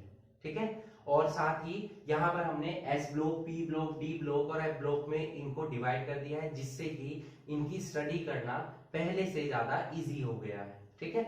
और साथ ही इसमें मेटल्स को, नॉन मेटल्स को और मेटेलॉइड्स को सेपरेट रखा गया है, ठीक है। जो आपके पीरियोडिक टेबल है उसके यहाँ पर लेफ्ट साइड में जितनी भी एलिमेंट्स प्रेजेंट है वो क्या है, मेटल्स है, और इस साइड में राइट साइड में क्या है, उसमें नॉन मेटल्स प्रेजेंट है, जबकि बीच में उन दोनों को सेपरेट कर दिया है एक जिगजैग लाइन, ठीक है, जिगजैग लाइन। वो क्या है, वो जिगजैग लाइन किसको शो करती है, मेटेलॉइड्स को। उससे लेफ्ट डायरेक्शन में आप चलेंगे तो मेटल्स होंगी, राइट डायरेक्शन में चलेंगे तो नॉन मेटल्स होगी। जब आप बुक्स में देखेंगे पीरियोडिक टेबल तो आपको एक कलरफुल लाइन दिखाई देगी, एक जिगजैग लाइन दिखाई देगी, वो किसको शो करती है, मेटेलॉइड्स को शो करती है। तो ये कुछ इंपॉर्टेंट एडवांटेजेस थी किसकी, मॉडर्न पीरियोडिक टेबल की मेंटलिस्ट पीरियोडिक टेबल से। यानी कि modern periodic table is more suitable than Mendeleev's periodic table. But यहाँ पर भी कुछ इसमें ड्रॉबैक्स थे और वो ड्रॉबैक्स अभी तक नहीं रिमूव हुए हैं, यानी कि उन ड्रॉबैक्स के साथ ही हम इस मॉडर्न पीरियोडिक टेबल की स्टडी करते रहेंगे। होप सो इन फ्यूचर वो ड्रॉबैक्स दूर हो जाएं, बट एट प्रेजेंट वो सभी ड्रॉबैक्स मॉडर्न पीरियोडिक टेबल में प्रेजेंट है। तो क्या क्या वो ड्रॉबैक्स हैं, उन ड्रॉबैक्स को देख लेते हैं हम।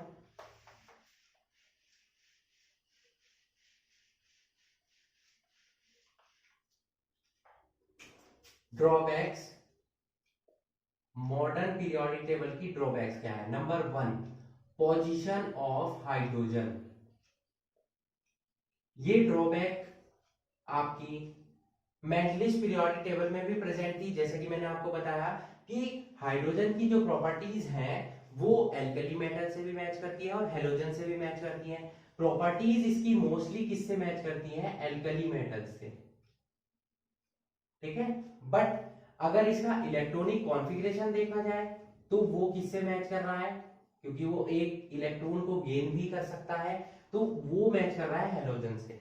इसीलिए प्रॉब्लम क्रिएट हो रही है कि हाइड्रोजन को एल्कली मेटल यानी कि ग्रुप 1 में रखा जाए, या तो इसको ग्रुप 1 में रखा जाए या इसको ग्रुप 17 में रखा जाए। ग्रुप 17 कौन सा ग्रुप है, हेलोजेंस का जो ग्रुप है, या तो उसमें रखा जाए इसको, या फिर किस में रखा जाए, एल्कली मेटल्स के साथ में रखा जाए। तो अब जो मॉडर्न पीरियोडिक टेबल है आप उसमें देखेंगे कि हाइड्रोजन को बिल्कुल अलग से प्लेस वैल्यू दी गई है। यहाँ पर फर्स्ट एलिमेंट जो है पीरियोडिक टेबल का वो हाइड्रोजन है, किसके, एल्कली मेटल्स के जस्ट ऊपर इसको रखा गया है, ठीक है। सेकंड जो प्रॉब्लम है वो है पोजीशन ऑफ हीलियम। हीलियम के साथ भी यही प्रॉब्लम है। अब हीलियम की प्रॉपर्टीज तो मैच करती है किससे, नोबल गैसेस से, ठीक है। हीलियम की जो प्रॉपर्टीज हैं वो किससे मैच करती हैं, नोबल गैसेस से। बट यहां पर आप देखेंगे कि हीलियम का एटॉमिक नंबर कितना होता है, 2, तो इसके आउटरमोस्ट शेल में 2 इलेक्ट्रॉन होंगे। तो इसके अकॉर्डिंग इसको कहां रखा जाना चाहिए था, ग्रुप 2 में, यानी कि एल्कलीन मेटल्स के साथ ग्रुप 2 जो है एस ब्लॉक का उसमें रखा जाना चाहिए था। बट क्योंकि इसकी प्रॉपर्टीज नोबल गैसेस से मैच करती हैं, इसीलिए इसको ग्रुप 2 में ना रखकर कहां रखा गया, ग्रुप 18 में। ग्रुप 18 में जो आपके पीरियोडिक टेबल के बिल्कुल राइट साइड में प्रेजेंट है, लास्ट जो ग्रुप है उसमें इसको सबसे ऊपर प्लेस वैल्यू दी गई है हीलियम को। लेकिन इसका एटॉमिक नंबर तो ये कहता है कि इसको कहाँ रखा जाना चाहिए, ग्रुप 2 में, और रखा कहाँ जा रहा है, ग्रुप 18 में। तो ये भी प्रॉब्लम क्रिएट कर रहा है। साथ ही जो थर्ड ड्रॉबैक है वो है no proper placement for lengthenoids and actinoids. मैंने आपको क्या बताया कि पीरियोडिक टेबल में 2 ऐसी सीरीज बनाई गई है 14 एलिमेंट्स की, जो पीरियोडिक टेबल के बिल्कुल नीचे प्रेजेंट है। जब आप पीरियोडिक टेबल देखेंगे तो उसमें 2 सीरीज सबसे नीचे दिखाई दे रही है। फर्स्ट सीरीज है लेंथेनॉइड सीरीज, सेकंड है एक्टिनॉइड सीरीज, जिसको हम एफ ब्लॉक बोलते हैं। तो इनको सबसे अलग प्लेसमेंट दी गई है पीरियोडिक टेबल में, जो कि पीरियोडिक टेबल में इंक्लूड नहीं है, ठीक है। हालांकि पूरी को ओवरऑल हम मॉडर्न पीरियोडिक टेबल बोलते हैं, बट उसको एफ ब्लॉक को, लेंथेनॉइड और एक्टिनॉइड सीरीज को नीचे अलग से प्लेस वैल्यू दी गई है। ये भी इसकी इंपॉर्टेंट ड्रॉबैक है। तो यही 3 इंपॉर्टेंट ड्रॉबैक है किसकी, मॉडर्न पीरियोडिक टेबल की। Number 1 position of hydrogen, number 2 position of helium, और थर्ड क्या है हमारी, no proper placement for lanthanoids and actinoids. Okay, तो ये थी कंप्लीट डिस्कशन हमारा कंप्लीट होता है यहाँ पर मॉडर्न पीरियोडिक टेबल के बारे में। ठीक है, अब मॉडर्न पीरियोडिक टेबल हमने पढ़ी है, तो इसी मॉडर्न पीरियोडिक टेबल पर डिपेंड करती हैं कुछ पीरियोडिक प्रॉपर्टीज। ठीक है, एक वर्ड मैं आपको और बता दूं, ये यहाँ पर एक वर्ड आएगा पीरियोडिसिटी। ठीक है, तो पीरियोडिसिटी क्या होता है, आप कंफ्यूज मत होइएगा। पीरियोडिसिटी उसी को बोलते हैं जो, क्या बताया मैंने आपको कि एक सिचुएशन के बाद क्या होता है कि एलिमेंट्स की प्रॉपर्टी जो है वो सेम आनी स्टार्ट हो जाती है। ठीक है, जैसे कि मैंने आपको बताया, तो physical and the chemical properties of the elements are periodic function of atomic numbers, यानी कि कुछ टाइम बाद क्या होगा, जैसे कि हमने पढ़ा है hydrogen, lithium, sodium, potassium, rubidium, caesium, francium, ये हमारा ग्रुप 1 है। ठीक है, ये ग्रुप 1 है, तो इनकी प्रॉपर्टीज क्या होती हैं, एक दूसरे से मैच करती है। यानी कि हीलियम, हाइड्रोजन का कितना होता है एटॉमिक नंबर 1, इसका 3 होता है, इसका कितना होता है 11। तो एक टाइम के बाद क्या होती है, पीरियोडिक फंक्शंस यानी कि पीरियोडिक प्रॉपर्टीज जो हैं वो सेम आनी स्टार्ट हो जाती हैं, और इसी रिपीटेशन को, इसी रीऑकरेंस को, प्रॉपर्टीज के रीऑकरेंस को ही हम क्या बोलते हैं, पीरियोडिसिटी बोलते हैं। और इसके रीजन क्या है, रीजन है आउटर मोस्ट शेल के इलेक्ट्रॉन्स, क्योंकि जो मॉडर्न पीरियोडिक टेबल है वो बनाई गई है किसके बेसिस पर, किसके बेसिस पर बनाई गई है, एटॉमिक नंबर के बेसिस पर, और एटॉमिक नंबर डायरेक्टली कोरिलेट करते हैं किससे, इलेक्ट्रॉन से। तो क्योंकि आउटर मोस्ट शेल में इलेक्ट्रॉन जो है वो रिपीट होने स्टार्ट हो जाते हैं, जैसे कि यहाँ पर सभी की आउटर मोस्ट शेल में एक एक इलेक्ट्रॉन है, तो क्योंकि सभी की आउटर मोस्ट शेल में एक एक इलेक्ट्रॉन है, तो इनकी प्रॉपर्टीज आपस में मैच करनी स्टार्ट हो जाती हैं एक पर्टिकुलर वैल्यू के बाद। ठीक है, तो इसी रिपीटेशन को, इसी रीऑकरेंस को हम क्या बोलते हैं, पीरियोडिसिटी बोलते हैं। और इसका रीजन क्या है, वैलेंस शेल के इलेक्ट्रॉन्स। ओके, इतना क्लियर हो गया। तो अब हम बात करेंगे उन पीरियोडिक प्रॉपर्टीज के बारे में जो कि पीरियोडिक टेबल हमने पढ़ी है, उसमें जो पीरियोडिक प्रॉपर्टीज रिपीट होती है आफ्टर ए सर्टेन इंटरवल, उन सभी पीरियोडिक फंक्शंस, उन सभी पीरियोडिक प्रॉपर्टीज के बारे में अब हम डिस्कस करने वाले हैं। ओके, तो स्टार्ट करते हैं वो पीरियोडिक प्रॉपर्टीज। ओके,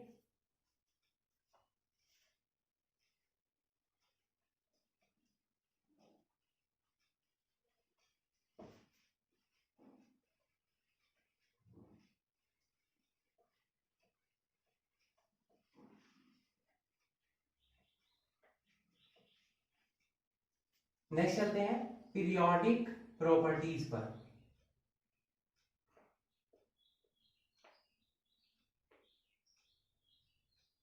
तो सबसे पहले स्टूडेंट्स आपको यही पता होना चाहिए कि पीरियोडिक प्रॉपर्टीज एक्चुअल में होती क्या है। ठीक है, पहले आपको ये पता होना चाहिए कि पीरियोडिक प्रॉपर्टीज क्या होंगी, फिर हम डिस्कस करेंगे कि कैसे किसी भी पीरियड्स में हॉरिजॉन्टली जो लाइंस होती है पीरियोडिक टेबल में, पीरियड्स या वर्टिकल लाइन जो होती है ग्रुप्स, उनमें हम जैसे लेफ्ट टू राइट मूव करते हैं या टॉप टू बॉटम मूव करते हैं, तो इन सभी पीरियोडिक प्रॉपर्टीज में क्या क्या चेंजेस होते हैं वो सभी हम डिस्कस करेंगे। ठीक है, तो पहले आपको पता होना चाहिए कि पीरियोडिक प्रॉपर्टीज होती क्या है। तो पीरियोडिक प्रॉपर्टीज ऐसी प्रॉपर्टीज होती है जब हम पीरियोडिक टेबल में लेफ्ट टू राइट या टॉप टू बॉटम मूव करते हैं, तो ये एक रेगुलर वेरिएशन शो करती हैं। या तो ये टॉप से बॉटम चल रहे हैं आप, तो ये इंक्रीज होंगी या डिक्रीज होंगी, मतलब ये एक रेगुलर वेरिएशन शो करेंगी। तो इन सभी प्रॉपर्टीज को ही हम क्या बोलते हैं, पीरियोडिक प्रॉपर्टीज बोलते हैं। समझ आया आपको इतना? तो डेफिनेशन क्या हो जाएगी, those properties of elements which shows a regular variation when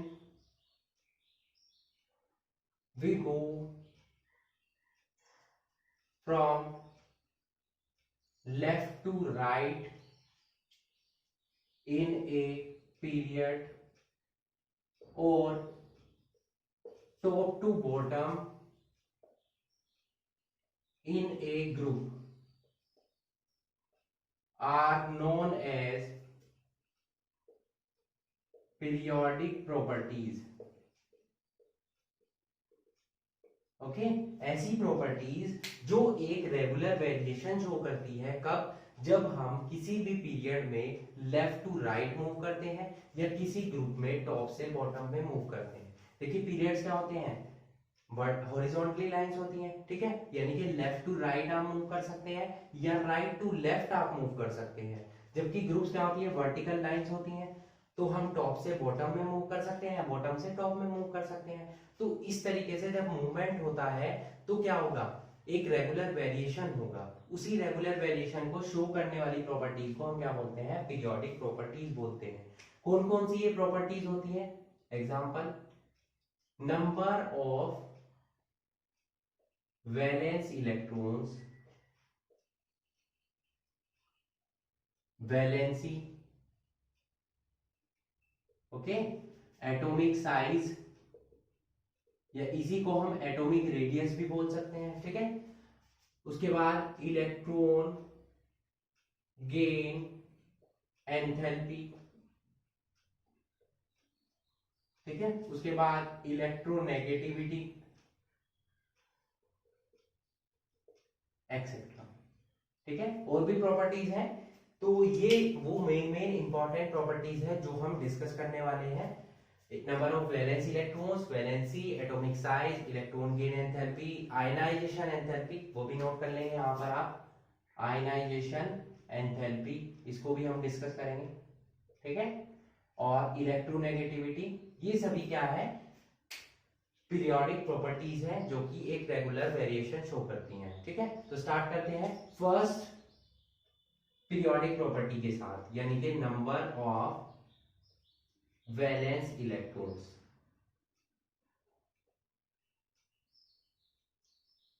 देखिए नंबर ऑफ वैलेंस इलेक्ट्रॉन्स आप कैसे कैलकुलेट करते हैं, जब आपको किसी भी एटम का क्या पता हो, उसका एटॉमिक नंबर पता हो, ठीक है। अब ये वैलेंस इलेक्ट्रॉन्स एक रेगुलर वेरिएशन कैसे शो करते हैं, जब आप लेफ्ट टू राइट मूव करते हैं किसी भी पीरियड में और टॉप टू बॉटम मूव करते हैं किसी भी ग्रुप में। तो जैसे जैसे हम लेफ्ट टू राइट मूव करते हैं किसी भी पीरियड में, लेफ्ट टू राइट आप मूव करेंगे तो क्या होगा, नंबर ऑफ वैलेंस इलेक्ट्रॉन 1 से लेकर 8 तक क्या होंगे, इंक्रीज होंगे, ठीक है भाई।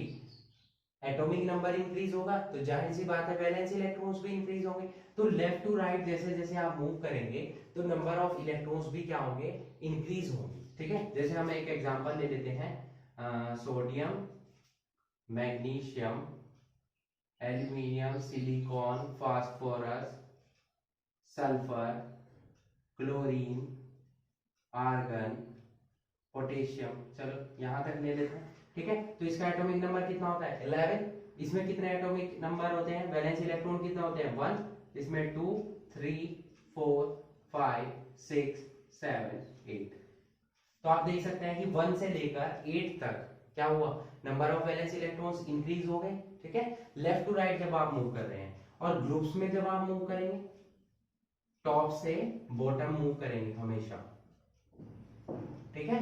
तो नंबर ऑफ वैलेंस इलेक्ट्रॉन्स क्या रहेंगे, वो सेम रहेंगे, चेंज नहीं होंगे, ठीक है। जैसे कि एग्जांपल ले लेते हैं, यहां मैं लिख देता हूं lithium, hydrogen, lithium, sodium, potassium, rubidium, caesium, francium, ये सभी ग्रुप 1 के एलिमेंट्स हैं। किसके एलिमेंट है, ग्रुप 1 के। तो इनमें ग्रुप 1 में इन्हें क्यों रखा गया, क्योंकि इनके सबकी आउटर मोस्ट शेल में एक एक इलेक्ट्रॉन था, यानी कि सबका वैलेंस इलेक्ट्रॉन्स कितने हैं, 1 है। इसी तरीके से ग्रुप 2 में जितने एलिमेंट्स हैं उन सबकी वैलेंस इलेक्ट्रॉन्स कितने हैं, नंबर 2 है। ग्रुप 13 में जो प्रेजेंट है उनमें नंबर ऑफ वैलेंस इलेक्ट्रॉन कितने हैं, 3 है। 14 में 4 है, 15 में 5 है, 16 में 6 है, 17 में 7 है, और ग्रुप 18 में कितने एलिमेंट्स हैं, 8 एलिमेंट्स हैं। ये सभी आपको ध्यान रखना है, ठीक है। तो अगर आपको वैलेंस इलेक्ट्रॉन्स पता हो तो आप ग्रुप नंबर कैसे कैलकुलेट करेंगे, ये भी आपको पता होना चाहिए, ठीक है। स्पेशली एस ब्लॉक और पी ब्लॉक तो आपको मालूम होना ही चाहिए। तो जैसे कि मैंने आपको बताया कि एस ब्लॉक में 2 हमारे ग्रुप्स प्रेजेंट हैं, कौन कौन से, ग्रुप 1 और ग्रुप 2, ठीक है। तो ग्रुप 1 में जितने भी एलिमेंट्स हैं उनके आउटर मोस्ट शेल में कितने इलेक्ट्रॉन होते हैं, 1। और ग्रुप 2 में जितने एलिमेंट हैं उनमें आउटर मोस्ट शेल में यानी कि वैलेंस इलेक्ट्रॉन कितने होते हैं, 2 होते हैं। तो जो जितने वैलेंस इलेक्ट्रॉन्स प्रेजेंट है ग्रुप 1 और ग्रुप 2 में वही उसका ग्रुप नंबर होता है। देखिए यहाँ 1 इलेक्ट्रॉन है तो ग्रुप 1 हो गया, यहाँ 2 इलेक्ट्रॉन है तो ग्रुप नंबर कितना हो गया 2 हो गया। जबकि जो पी ब्लॉक है उसमें कैसे निकालते हैं, जो पी ब्लॉक है उसमें आप ग्रुप नंबर कैसे निकालेंगे, ठीक है। तो कैसे निकालेंगे उसमें, देखिए ग्रुप पी ब्लॉक में कितने ग्रुप्स हैं 30, 40, 15, 16, 17 और 18, ठीक है। इनमें वैलेंस इलेक्ट्रॉन्स कितने कितने हैं, देखिए इसमें कितने होते हैं 3, इसमें 4, इसमें 5, इसमें 6, इसमें 7 और इसमें 8। तो ग्रुप नंबर कैसे निकालेंगे, 10 को प्लस करना पड़ेगा। देखिए इसमें इसको ऐड करेंगे 10 को तभी तो आएगा, यानी कि अगर आपको वैलेंस इलेक्ट्रॉन्स पता है तो उसमें 10 को आप ऐड करेंगे तो उसका क्या आ जाएगा ग्रुप नंबर आ जाएगा। जैसे यहाँ पर क्या आएगा 10 प्लस 4 कितना हो गया 14, यहाँ कितना आएगा 10 प्लस 5 कितना आएगा 15, इस तरीके से, ठीक है। तो अगर आपको नंबर ऑफ वैलेंस इलेक्ट्रॉन्स पता है तो आप उसका ग्रुप नंबर निकाल सकते हैं, एस ब्लॉक का भी और पी ब्लॉक का भी, ठीक है। समझ आया आपको इतना। अब उसके बाद चलते हैं सेकंड प्रॉपर्टी पर। ये तो हो गई बात किसकी, नंबर ऑफ वैलेंस इलेक्ट्रॉन्स की, ठीक है। एक इसमें एक्सेप्शन भी है, ठीक है। एक्सेप्शन आप नोट कर लेंगे यहाँ पर। एक्सेप्शन क्या है, हीलियम।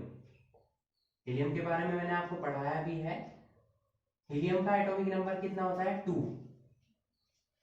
होता है, बट 2 है तो ये ग्रुप 2 का एलिमेंट नहीं है, क्योंकि ये एक्सेप्शन है। इसकी प्रॉपर्टीज किससे मैच करती है, नोबल गैसेस से। ये ग्रुप 18 का एलिमेंट है।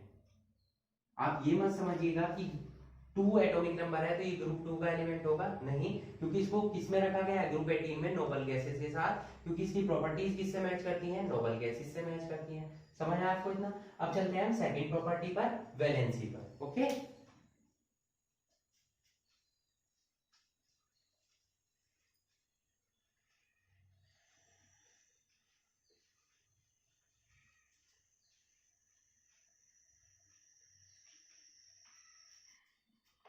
सेकंड पीरियोडिक प्रॉपर्टी है हमारी बच्चों valency. Valency is number of electrons that an atom needs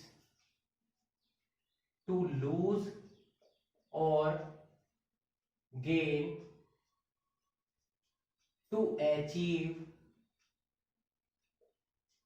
nearest noble gas electronic configuration. यानी कि किसी भी एलिमेंट की वैलेंसी नंबर ऑफ इलेक्ट्रॉन्स के इक्वल होती है। वो नंबर ऑफ इलेक्ट्रॉन्स है जो उस एटम को रिक्वायर्ड है क्या, नियरेस्ट नोबल गैसेस के इलेक्ट्रॉनिक कॉन्फ़िगरेशन को अचीव करने के लिए, ठीक है। उसी टर्म को हम क्या बोलते हैं, वैलेंसी बोलते हैं। अब इस वैलेंसी में जब आप पीरियड्स में लेफ्ट टू राइट मूव करते हैं तो क्या चेंजेस होते हैं, और टॉप टू बॉटम जब आप मूव करते हैं किसी ग्रुप में तो क्या चेंजेस होते हैं, ठीक है। जब भी आप लेफ्ट टू राइट मूव करेंगे, जैसे कि एग्जांपल के थ्रू मैं आपको समझा रहा हूं, sodium, magnesium, aluminium, silicon, phosphorus, sulphur, chlorine, argon, ठीक है। तो जब आप लेफ्ट टू राइट मूव करते हैं तो पहले वैलेंसी 1 से 4 तक इंक्रीज होगी और लास्ट में वो 4 से 0 तक डिक्रीज होगी। यानी कि जैसे सोडियम की 1 2 3 4, फिर ये डिक्रीज होगी 3 2 1 0, ठीक है। ऐसा इसलिए क्योंकि आपको पढ़ाया गया था 9th क्लास में कि 1 से 4 तक तो वैलेंसी हो सकती है, उसके बाद जब वैलेंसी इंक्रीज होगी 4 से ज्यादा होंगे वैलेंस इलेक्ट्रॉन, तो उसको हम किससे माइनस करते थे, 8 में से माइनस करते थे। तो 8 में से अगर हम 5 को माइनस करेंगे 3 आएगा, 8 में से 6 को माइनस करेंगे 2 आएगा, 8 में से 7 को माइनस करेंगे 1 आएगा, और 8 में से 8 को माइनस करेंगे तो 0 आएगा। तो वैलेंस इलेक्ट्रॉन्स अगर हम बात करें, ये तो हो गई वैलेंसी। अगर हम वैलेंस इलेक्ट्रॉन्स की बात करें तो 1 2 3 4 5 6 7 8, ये नीचे जो मैंने नोट किए हैं ये वैलेंस इलेक्ट्रॉन्स है, और ऊपर जो है वो वैलेंसी है। ये दोनों में कंफ्यूज मत होइएगा। और जब टॉप से बॉटम आप ग्रुप में मूव करते हैं तो वैलेंसी जो है वो सेम रहती है। जैसे number of valence electron same रहते हैं तो वैलेंसी भी सेम रहेगी, क्योंकि वैलेंसी डिपेंड करती है किस पर, नंबर ऑफ वैलेंस इलेक्ट्रॉन्स पर। सपोज ग्रुप 1 की अगर हम बात करें तो वैलेंसी कितनी होगी, ग्रुप 1 की 1 होगी, ग्रुप 2 की कितनी होगी 2 होगी, ग्रुप 13 की कितनी होगी 3 होगी, ग्रुप 14 की कितनी होगी 4 होगी। इस टाइप से ये चलती रहेगी। ठीक है, समझ आया आपको इतना। ये थी वैलेंसी, यानी कि टॉप से बॉटम अगर आप मूव कर रहे हैं तो वैलेंसी में कोई चेंज नहीं होगा। अगर आप लेफ्ट टू राइट मूव करते हैं तो पहले वैलेंसी 1 से 4 तक इंक्रीज होगी और फिर वो 4 से लेकर 0 तक क्या होगी, डिक्रीज हो जाएगी। ठीक है, समझ आया आपको टर्म। नेक्स्ट चलते हैं हम थर्ड टर्म पर।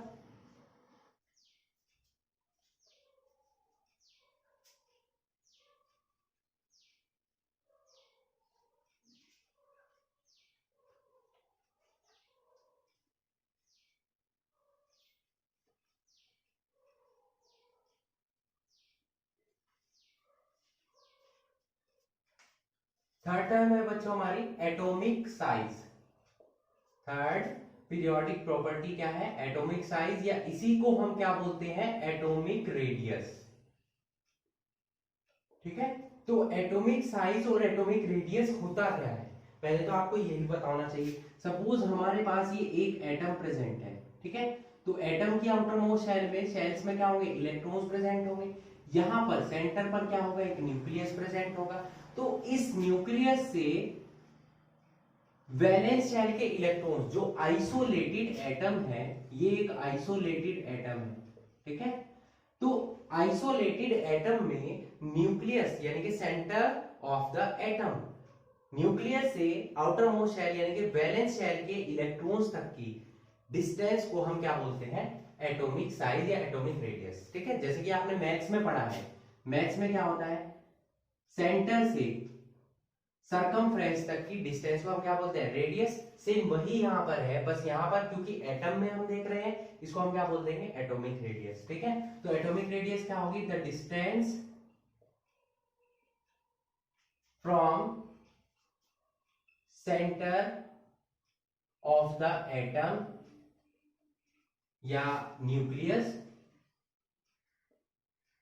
To the valence shell electrons of an isolated atom.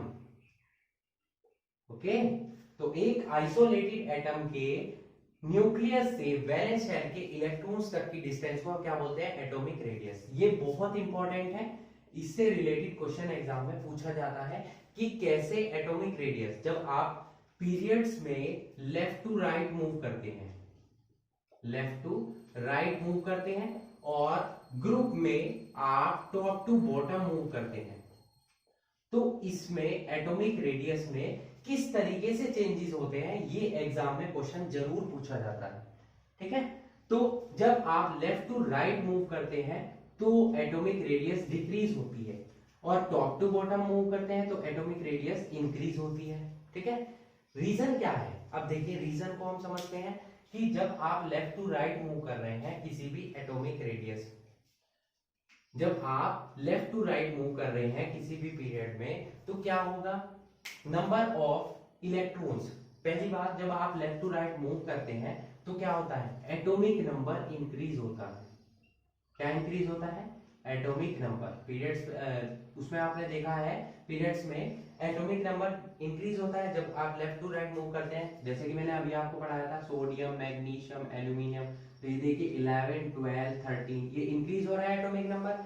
तो जब एटॉमिक नंबर इंक्रीज होगा तो नंबर ऑफ इलेक्ट्रॉन्स और प्रोटॉन्स ये भी क्या होंगे, इंक्रीज होंगे।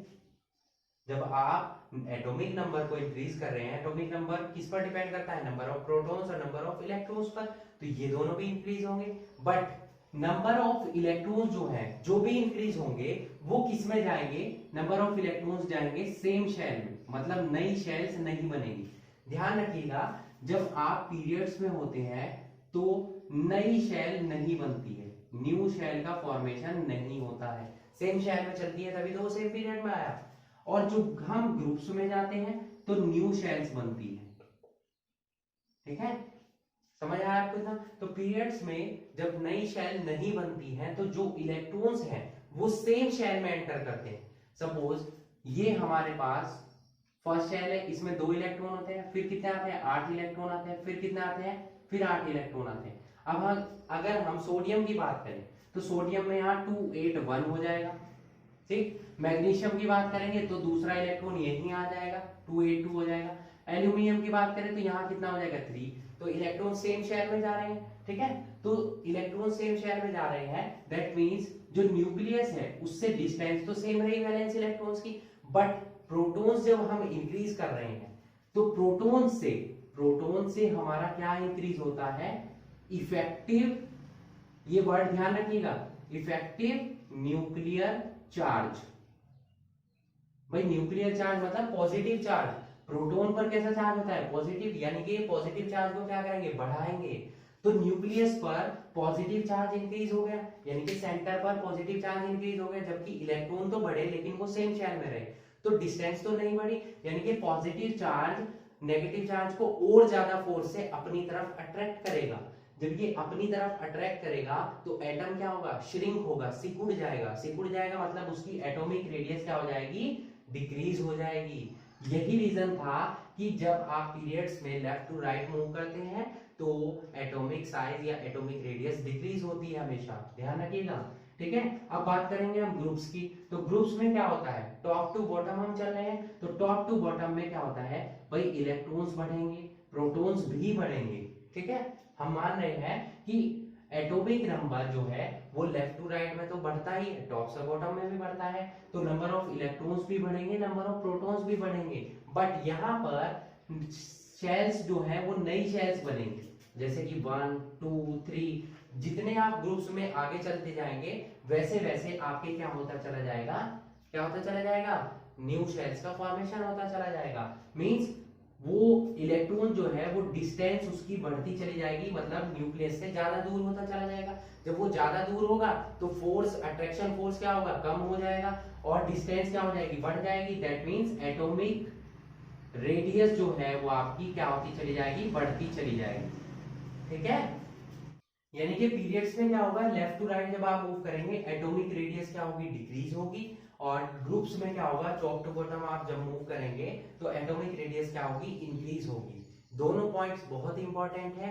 अगर आपको एक बार नहीं समझ में आते हैं तो वीडियो को रिपीट कीजिएगा, दोबारा से समझिएगा, क्योंकि ये एग्जाम में पूछा जाता है, ठीक है।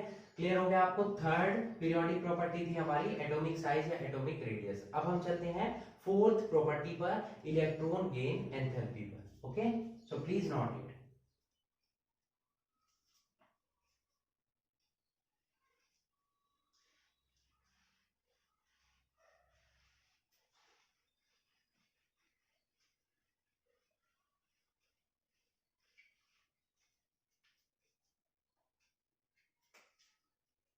फोर्थ प्रॉपर्टी है हमारी बच्चों, इलेक्ट्रॉन गेन एंथैल्पी।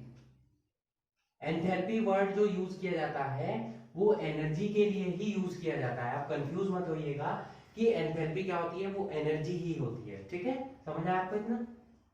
तो क्या होती है students electron gain enthalpy. Enthalpy जैसे कि मैंने आपको बताया एनर्जी का ही दूसरा नेम क्या है, एंथैल्पी है। तो इलेक्ट्रॉन गेन एंथैल्पी क्या है, वो अमाउंट है एनर्जी की, अमाउंट ऑफ एनर्जी। ये क्या है, इलेक्ट्रॉन एंथैल्पी क्या है, एक एनर्जी की अमाउंट को बोला जाता है, ठीक है। जो कब रिलीज होती है, released when an isolated gaseous atom, जब भी एक आइसोलेटेड गैसियस एटम क्या करता है, जैसे कि यहां वर्ड से क्लियर हो रहा है, इलेक्ट्रॉन गेन, यानी कि इलेक्ट्रॉन्स का क्या करेगा, वो गेन करेगा। उस टाइम पर, उस सिचुएशन पर जो एनर्जी रिलीज होगी उसी एनर्जी को हम क्या बोलते हैं, इलेक्ट्रॉन गेन एंथैल्पी बोलते हैं, ठीक है। when an isolated gaseous atom in its ground state, in its ground state, ठीक है, ग्राउंड स्टेट में होना चाहिए, accepts an electron to form isolated gaseous ion, that is anion. ठीक है, सिंपली वर्ड्स में हम ये बोल सकते हैं, सपोज हमारे पास ये गैसियस एटम प्रेजेंट है, ठीक है, तो यहां पर ये एक इलेक्ट्रॉन को गेन करेगा, इलेक्ट्रॉन को गेन करेगा, किसमें कन्वर्ट होगा, एनायन में कन्वर्ट होगा, प्लस एनर्जी को क्या करेगा, रिलीज करेगा। ठीक है, तो ये जो एनर्जी रिलीज हो रही है, इसी एनर्जी को हम क्या बोलते हैं, इलेक्ट्रॉन गेन एंथैल्पी। ठीक है, यानी कि जब एक आइसोलेटेड गैसियस एटम अपनी ग्राउंड स्टेट में एक इलेक्ट्रॉन को गेन करता है और किसका फॉर्मेशन करता है, आइसोलेटेड गैसियस आयन यानी कि एनायन का फॉर्मेशन करता है, तब वहां पर जो एनर्जी रिलीज होती है उस एनर्जी को हम क्या बोलते हैं, इलेक्ट्रॉन गेन एंथैल्पी बोलते हैं। ठीक है, इसका जो यूनिट होगी, क्योंकि ये एनर्जी है, एनर्जी की यूनिट क्या हो जाएगी यहाँ पर, किलो जूल पर मोल। ठीक है, अब बात करेंगे इसके वेरिएशन की, वेरिएशन कैसे होता है। ठीक है, पीरियड्स में इसमें कैसे वेरिएशन होता है, ग्रुप्स में कैसे वेरिएशन होता है। ठीक है, अब देखिए आपको पढ़ाया गया है कि पीरियड्स में जब आप लेफ्ट टू राइट मूव करते हैं तो क्या होता है, एटॉमिक साइज जो है वो क्या होता है, डिक्रीज होता चला जाता है।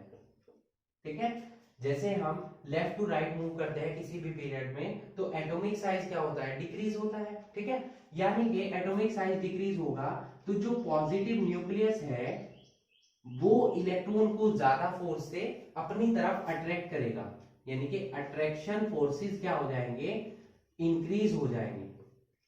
ठीक है, अब पॉजिटिव चार्ज इलेक्ट्रॉन को अपनी तरफ अट्रैक्ट कर रहा है, दैट मींस क्या होगा कि इसकी इलेक्ट्रॉन गेन करने की पावर क्या हो जाएगी, वो भी इंक्रीज हो जाएगी, क्योंकि पॉजिटिव चार्ज है, जैसे जैसे ये क्लोज आएंगे तो ये ज्यादा फोर्स से इलेक्ट्रॉन को अपनी तरफ अट्रैक्ट करेगा, क्योंकि साइज उसका छोटा हो चुका है। ठीक है, तो इलेक्ट्रॉन गेन की पावर क्या हो जाएगी, वो इंक्रीज हो जाएगी। जैसे जैसे हम लेफ्ट टू राइट मूव करते हैं किसी भी पीरियड्स में तो इलेक्ट्रॉन गेनिंग की पावर क्या होगी, इंक्रीज होगी। ठीक है, समझ आया आपको इतना। उसके बाद ग्रुप्स की बात कर लेते हैं, तो टॉप टू बॉटम जब हम किसी ग्रुप में चलते हैं तो क्या होता है, एटॉमिक साइज में क्या चेंज होता है, एटॉमिक साइज क्या होता है, इंक्रीज होता है।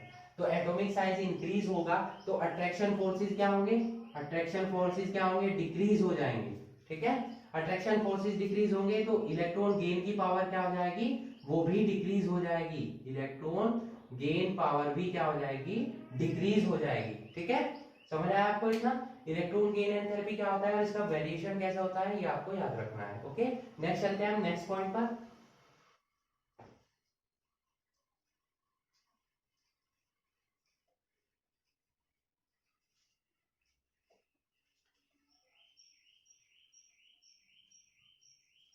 नेक्स्ट पॉइंट है फिफ्थ पॉइंट, आयनाइजेशन एंथैल्पी। ये भी एक तरीके की एनर्जी ही है, बट दोनों में डिफरेंस क्या है, इलेक्ट्रॉन गेन और इलेक्ट्रॉन गेन एंथैल्पी और आयनाइजेशन एंथैल्पी में एक छोटा सा डिफरेंस है कि वहां पर इलेक्ट्रॉन को गेन किया जाता है और यहाँ पर इलेक्ट्रॉन को लूज किया जाता है। वहां पर एनर्जी क्या होगी, रिलीज होती है, और यहाँ पर हमें एनर्जी की अमाउंट को क्या करना पड़ता है, प्रेफर कराना पड़ता है, तब ये रिएक्शन होती है। ठीक है, फॉर एग्जाम्पल हमारे पास एक गैसियस एटम प्रेजेंट है, आइसोलेटेड गैसियस एटम प्रेजेंट है, इसको हमें क्या करना होगा, एनर्जी प्रोवाइड करानी होगी।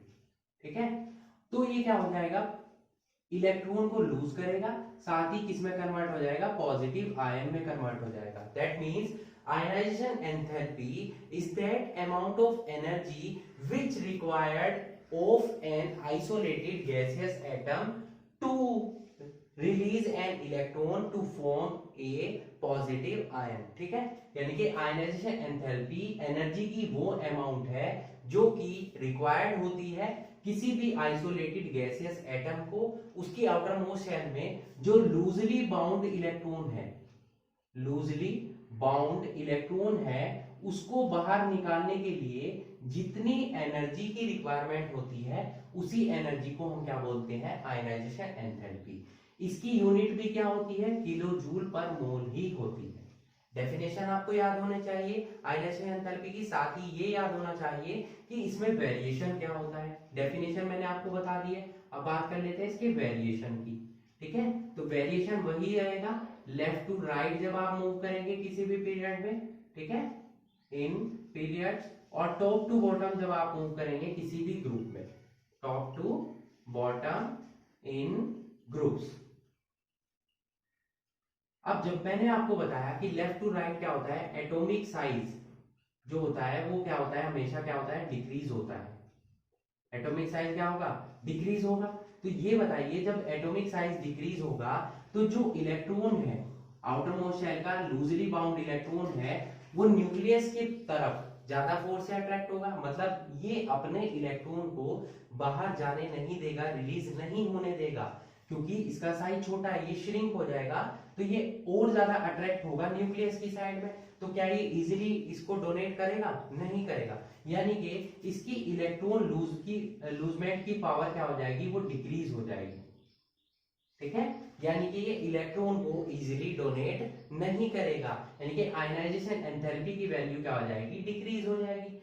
अब अगर आप टॉप टू बॉटम मूव करते हैं तो एटॉमिक साइज क्या होता है, एटॉमिक साइज क्या होता है, इंक्रीज होता है। तो एटॉमिक साइज जब इंक्रीज होगा तो आउटर मोस्ट शेल का जो इलेक्ट्रॉन है वो लूजली बाउंड होगा, किससे, न्यूक्लियस से, यानी कि फोर्स ऑफ अट्रैक्शन डिक्रीज हो जाएगा। तो आप इजीली उस इलेक्ट्रॉन को बाहर निकाल सकते हैं, यानी कि टॉप टू बॉटम जब आप मूव करते हैं ग्रुप्स में तो इलेक्ट्रॉन डोनेट करने की पावर यानी कि आयनाइजेशन एंथैल्पी की पावर क्या हो जाएगी, वो क्या हो जाएगी, इंक्रीज हो जाएगी, क्योंकि वो इजीली इलेक्ट्रॉन को क्या करेगा, डोनेट कर देगा। ठीक है, समझ आया आपको इतना। ये थी हमारी फिफ्थ टर्म। अब हम चलते हैं सिक्स टर्म पर जो कि है मेटेलिक कैरेक्टर।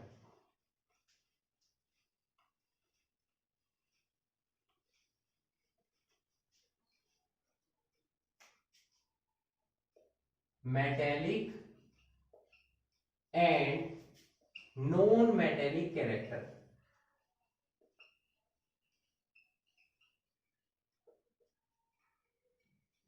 ओके, अब मेटेलिक और नॉन मेटेलिक कैरेक्टर की बात करें, जैसे कि मैंने आपको बताया कि पीरियोडिक टेबल के बिल्कुल लेफ्ट साइड में और बिल्कुल राइट साइड में, यहाँ पर लेफ्ट साइड में सभी क्या है, मेटल्स प्रेजेंट है, और राइट साइड में क्या प्रेजेंट है, नॉन मेटल्स प्रेजेंट है।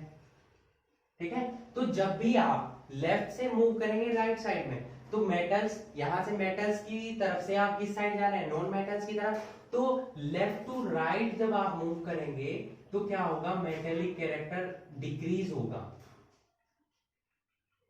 मेटेलिक कैरेक्टर जो है वो डिक्रीज होगा, और नॉन मेटेलिक कैरेक्टर क्या होगा, वो इंक्रीज होगा, क्योंकि आप किसकी साइड जा रहे हैं, नॉन मेटल्स की साइड जा रहे हैं, तो नॉन मेटेलिक कैरेक्टर इंक्रीज होगा।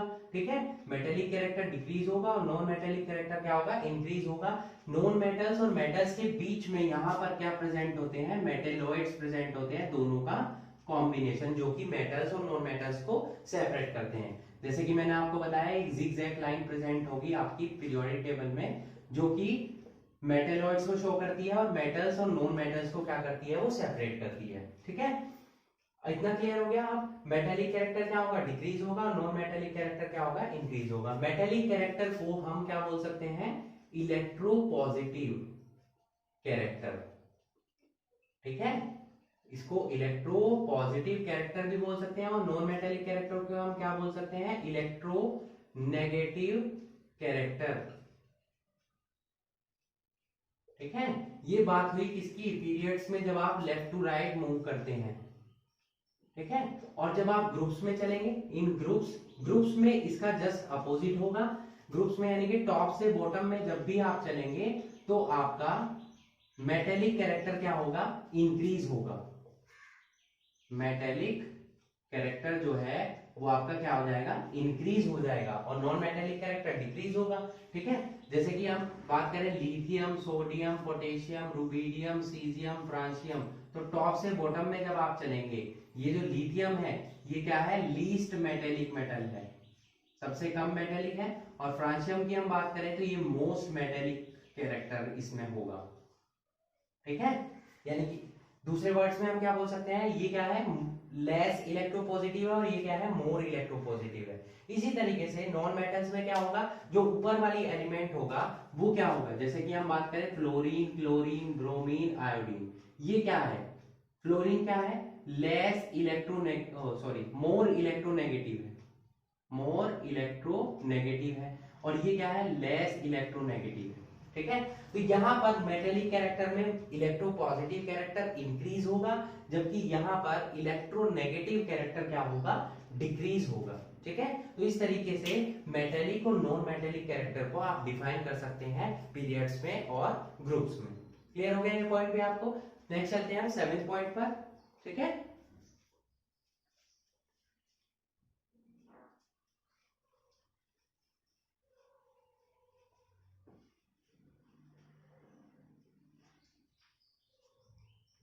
नेक्स्ट पॉइंट है हमारा 7th पॉइंट। ठीक है, which is melting and boiling point. Melting and boiling point. ठीक है, तो मेल्टिंग पॉइंट और बॉइलिंग पॉइंट मेटल्स और नॉन मेटल्स का कैसे चेंज होता है। तो मेटल्स में क्या होगा, जब भी आप टॉप से बॉटम पे चलेंगे, ठीक है, मेटल्स में जब भी आप टॉप से बॉटम पे चलेंगे तो मेल्टिंग पॉइंट और बॉइलिंग पॉइंट दोनों ही क्या होंगे, डिक्रीज होंगे। ठीक है, जबकि नॉन मेटल्स में इसका जस्ट अपोजिट होगा। नॉन मेटल्स में क्या होगा, जब भी आप टॉप से बॉटम पे चलेंगे तो मेल्टिंग पॉइंट और बॉइलिंग पॉइंट क्या होगा, इंक्रीज होगा। ठीक है, यही मेन पॉइंट है। मेल्टिंग पॉइंट और बॉइलिंग पॉइंट में आपको इतना ही ध्यान रखना है कि मेटल्स में टॉप से बॉटम पे चलेंगे तो वो डिक्रीज होगा, और नॉन मेटल्स में आप टॉप से बॉटम पे चलेंगे तो मेल्टिंग और बॉइलिंग पॉइंट क्या होंगे, इंक्रीज होंगे। ठीक है, नेक्स्ट पॉइंट हम डिस्कस कर लेते हैं, नेचर ऑफ ऑक्साइड्स। ठीक है, यानी कि इनके ऑक्साइड्स का नेचर क्या होता है, किस टाइप के होते हैं, वो बेसिक होते हैं, एसिडिक होते हैं, या किस टाइप के होते हैं। तो जब भी आप लेफ्ट टू राइट मूव करते हैं, किसी भी पीरियड्स में लेफ्ट टू राइट आप मूव करते हैं, तो बेसिसिटी, तो बेसिक कैरेक्टर है वो क्या होता चला जाता है, डिक्रीज होता चला जाता है। ठीक है, यानी कि अगर हम बात करें जैसे कि सोडियम, मैग्नीशियम, एल्यूमिनियम, उसके बाद आएगा सिलिकॉन, फास्फोरस, सल्फर। ठीक है, फास्फोरस, सल्फर, देन हमारा आ जाएगा क्या, सल्फर के बाद हो जाएगा क्या, क्लोरीन, इस टाइप से। तो इसका ऑक्साइड क्या हो जाएगा, Na2O, यहाँ आ जाएगा MgO, ये हो जाएगा Al2O3, SiO2, P2O5, SO2, Cl2O3, इस टाइप से। तो यहां पर बेसिक कैरेक्टर क्या हो जाएगा, डिक्रीज होता चला जाएगा। बेसिक कैरेक्टर डिक्रीजेस, जैसे जैसे आप लेफ्ट टू राइट मूव करेंगे तो ये क्या हो जाएगा, बेसिक कैरेक्टर क्या हो जाएगा, डिक्रीज हो जाएगा, और एसिडिक कैरेक्टर क्या हो जाएगा, एसिडिक कैरेक्टर इंक्रीजेस। भाई दोनों एक दूसरे के अपोजिट है, अगर बेसिक कैरेक्टर डिक्रीज हो रहा है तो एसिडिक कैरेक्टर क्या होगा, इंक्रीज होगा।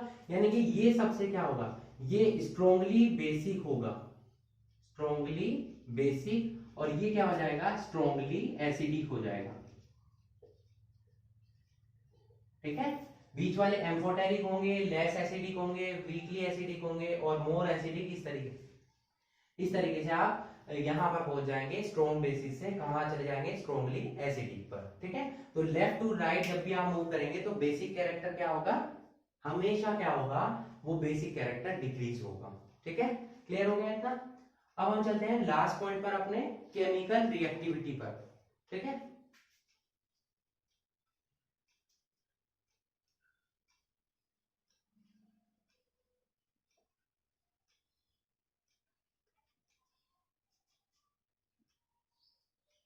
लास्ट पीरियोडिक प्रॉपर्टी हम डिस्कस करने वाले हैं, केमिकल रिएक्टिविटी।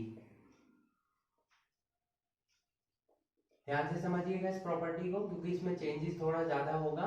ठीक है, तो पहले हम बात करेंगे केमिकल रिएक्टिविटी की। तो लेफ्ट टू राइट हम कैसे मूव करते हैं, पीरियड्स में मूव करते हैं लेफ्ट टू राइट, और ग्रुप्स में मूव करते हैं हम टॉप टू बॉटम। ठीक है, तो पहले हम बात कर लेते हैं पीरियड्स में। ठीक है, इन पीरियड्स, जब आप पीरियड्स में लेफ्ट टू राइट मूव करते हैं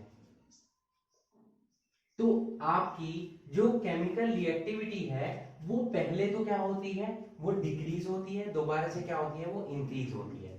फॉर एग्जांपल, हम जो एग्जांपल ले रहे हैं, सोडियम, मैग्नीशियम, एल्यूमिनियम। ठीक है, उसके बाद सिलिकॉन, फास्फोरस, सल्फर, क्लोरीन। ठीक है, तो इस तरीके से जब हम लेफ्ट टू राइट मूव कर रहे हैं, ये क्या है, मोर रिएक्टिव है। ठीक है, और ये भी क्या है, मोर रिएक्टिव है। यहां पर सिलिकॉन बीच में प्रेजेंट है, ये क्या है, लीस्ट रिएक्टिव है। तो जब आप लेफ्ट टू राइट मूव कर रहे हैं तो पहले रिएक्टिविटी डिक्रीज होती है, उसके बाद रिएक्टिविटी फिर कैसे होती है, फिर वो इंक्रीज होना स्टार्ट हो जाती है। इसका रीजन क्या है, नंबर ऑफ वैलेंस इलेक्ट्रॉन्स। ठीक है, नंबर ऑफ वैलेंस इलेक्ट्रॉन्स। तो पहले वैलेंस इलेक्ट्रॉन्स क्या थे, 1 से लेकर 4 तक इंक्रीज होते हैं और फिर वो 0 तक डिक्रीज हो जाते हैं। ठीक है, पढ़ा है आपने। तो 1 2 3 4, उसके बाद क्या हो जाएगा, 3 2 1। तो पहले आपके नंबर ऑफ वैलेंस इलेक्ट्रॉन्स क्या हो रहे थे, देखिए नंबर ऑफ वैलेंस इलेक्ट्रॉन्स क्या हो रहे हैं, यहाँ पर वैलेंसी। अगर हम वैलेंसी की बात करें, वैलेंस इलेक्ट्रॉन्स डायरेक्ट रिलेट किससे करते हैं, वैलेंसी से। ठीक है, तो यहाँ पर वैलेंसी हमने नोट कर दी है। ठीक है, अब वैलेंसी नोट कर दी है तो पहले आप देख रहे हैं कि वैलेंसी पहले तो क्या हो रही है, इंक्रीज हो रही है और फिर क्या हो रही है, डिक्रीज हो रही है। तो वैलेंसी पर डिपेंड करती है हमारी रिएक्टिविटी। तो यहाँ पर सेम उसी तरीके से पहले वो रिएक्टिविटी क्या होगी, ज्यादा होगी, फिर वो जैसे जैसे वैलेंसी उसकी इंक्रीज होगी उसकी रिएक्टिविटी डिक्रीज होगी, फिर वो जैसे जैसे वैलेंसी डिक्रीज होगी उसकी रिएक्टिविटी फिर से इंक्रीज होगी। यानी कि सोडियम आपका मोर रिएक्टिव हो जाएगा और क्लोरीन भी मोर रिएक्टिव होगा और जो सिलिकॉन है वो लीस्ट रिएक्टिव होगा। यानी कि पहले आपकी as we move from left to right in a period, reactivity, the chemical reactivity first decreases and then increases. Okay, इतना क्लियर हो गया। अब बात करेंगे ग्रुप्स की। ग्रुप्स में थोड़ा अलग चेंजेस है। तो ग्रुप्स में अगर हम मेटल्स की बात करेंगे, फिर हम बात करेंगे किसकी, नॉन मेटल्स की। ठीक है, तो ग्रुप्स में जब आप टॉप से बॉटम में मूव करते हैं, टॉप से बॉटम में जब भी आप मूव करते हैं ग्रुप्स में, तो क्या चेंजेस होते हैं, अभी आपको पढ़ाया गया था। जब भी आप टॉप से बॉटम में मूव करते हैं तो मेटेलिक कैरेक्टर क्या होता था, इंक्रीज होता था। इलेक्ट्रो पॉजिटिव कैरेक्टर क्या होता था, या बोल सकते हैं इलेक्ट्रो पॉजिटिव कैरेक्टर जो था वो इंक्रीज होता था। ठीक है, जबकि इलेक्ट्रोनेगेटिव कैरेक्टर क्या होता था, वो डिक्रीज होता था। ये जस्ट अभी लास्ट पॉइंट में मैंने आपको पढ़ाया है। ठीक है, इलेक्ट्रोपॉजिटिव कैरेक्टर क्या होता था, इंक्रीज होता था और इलेक्ट्रोनेगेटिव कैरेक्टर क्या होता था, डिक्रीज होता था। ठीक है, तो मेटल्स की जब इलेक्ट्रोपॉजिटिव कैरेक्टर इंक्रीज हो रहा है तो इनकी केमिकल रिएक्टिविटी भी क्या होगी, इंक्रीज होगी। केमिकल रिएक्टिविटी भी क्या होगी, यहाँ पर इंक्रीज होगी और इसकी केमिकल रिएक्टिविटी क्या हो जाएगी, डिक्रीज हो जाएगी। यानी कि मेटल्स जब आप टॉप से बॉटम में चलते हैं किसी भी ग्रुप में तो केमिकल रिएक्टिविटी मेटल्स की तो क्या होती है, इंक्रीज होती है, जबकि नॉन मेटल्स की क्या होती है, डिक्रीज होती है। रीजन क्या है कि मेटल्स में टॉप से बॉटम में इलेक्ट्रोपॉजिटिव कैरेक्टर इंक्रीज होता है जिसकी वजह से केमिकल रिएक्टिविटी भी इंक्रीज होती है। इलेक्ट्रोपॉजिटिव कैरेक्टर क्या क्या मतलब है, ये इलेक्ट्रॉन को इजीली डोनेट कर पाएंगे क्योंकि साइज बढ़ रहा है, तो जब इजीली डोनेट कर पाएंगे यानी कि इनकी रिएक्टिविटी क्या हो जाएगी, ज्यादा हो जाएगी। और ये इलेक्ट्रॉन्स को, इलेक्ट्रोनेगेटिव कैरेक्टर का मतलब क्या है, इलेक्ट्रॉन को गेन करना।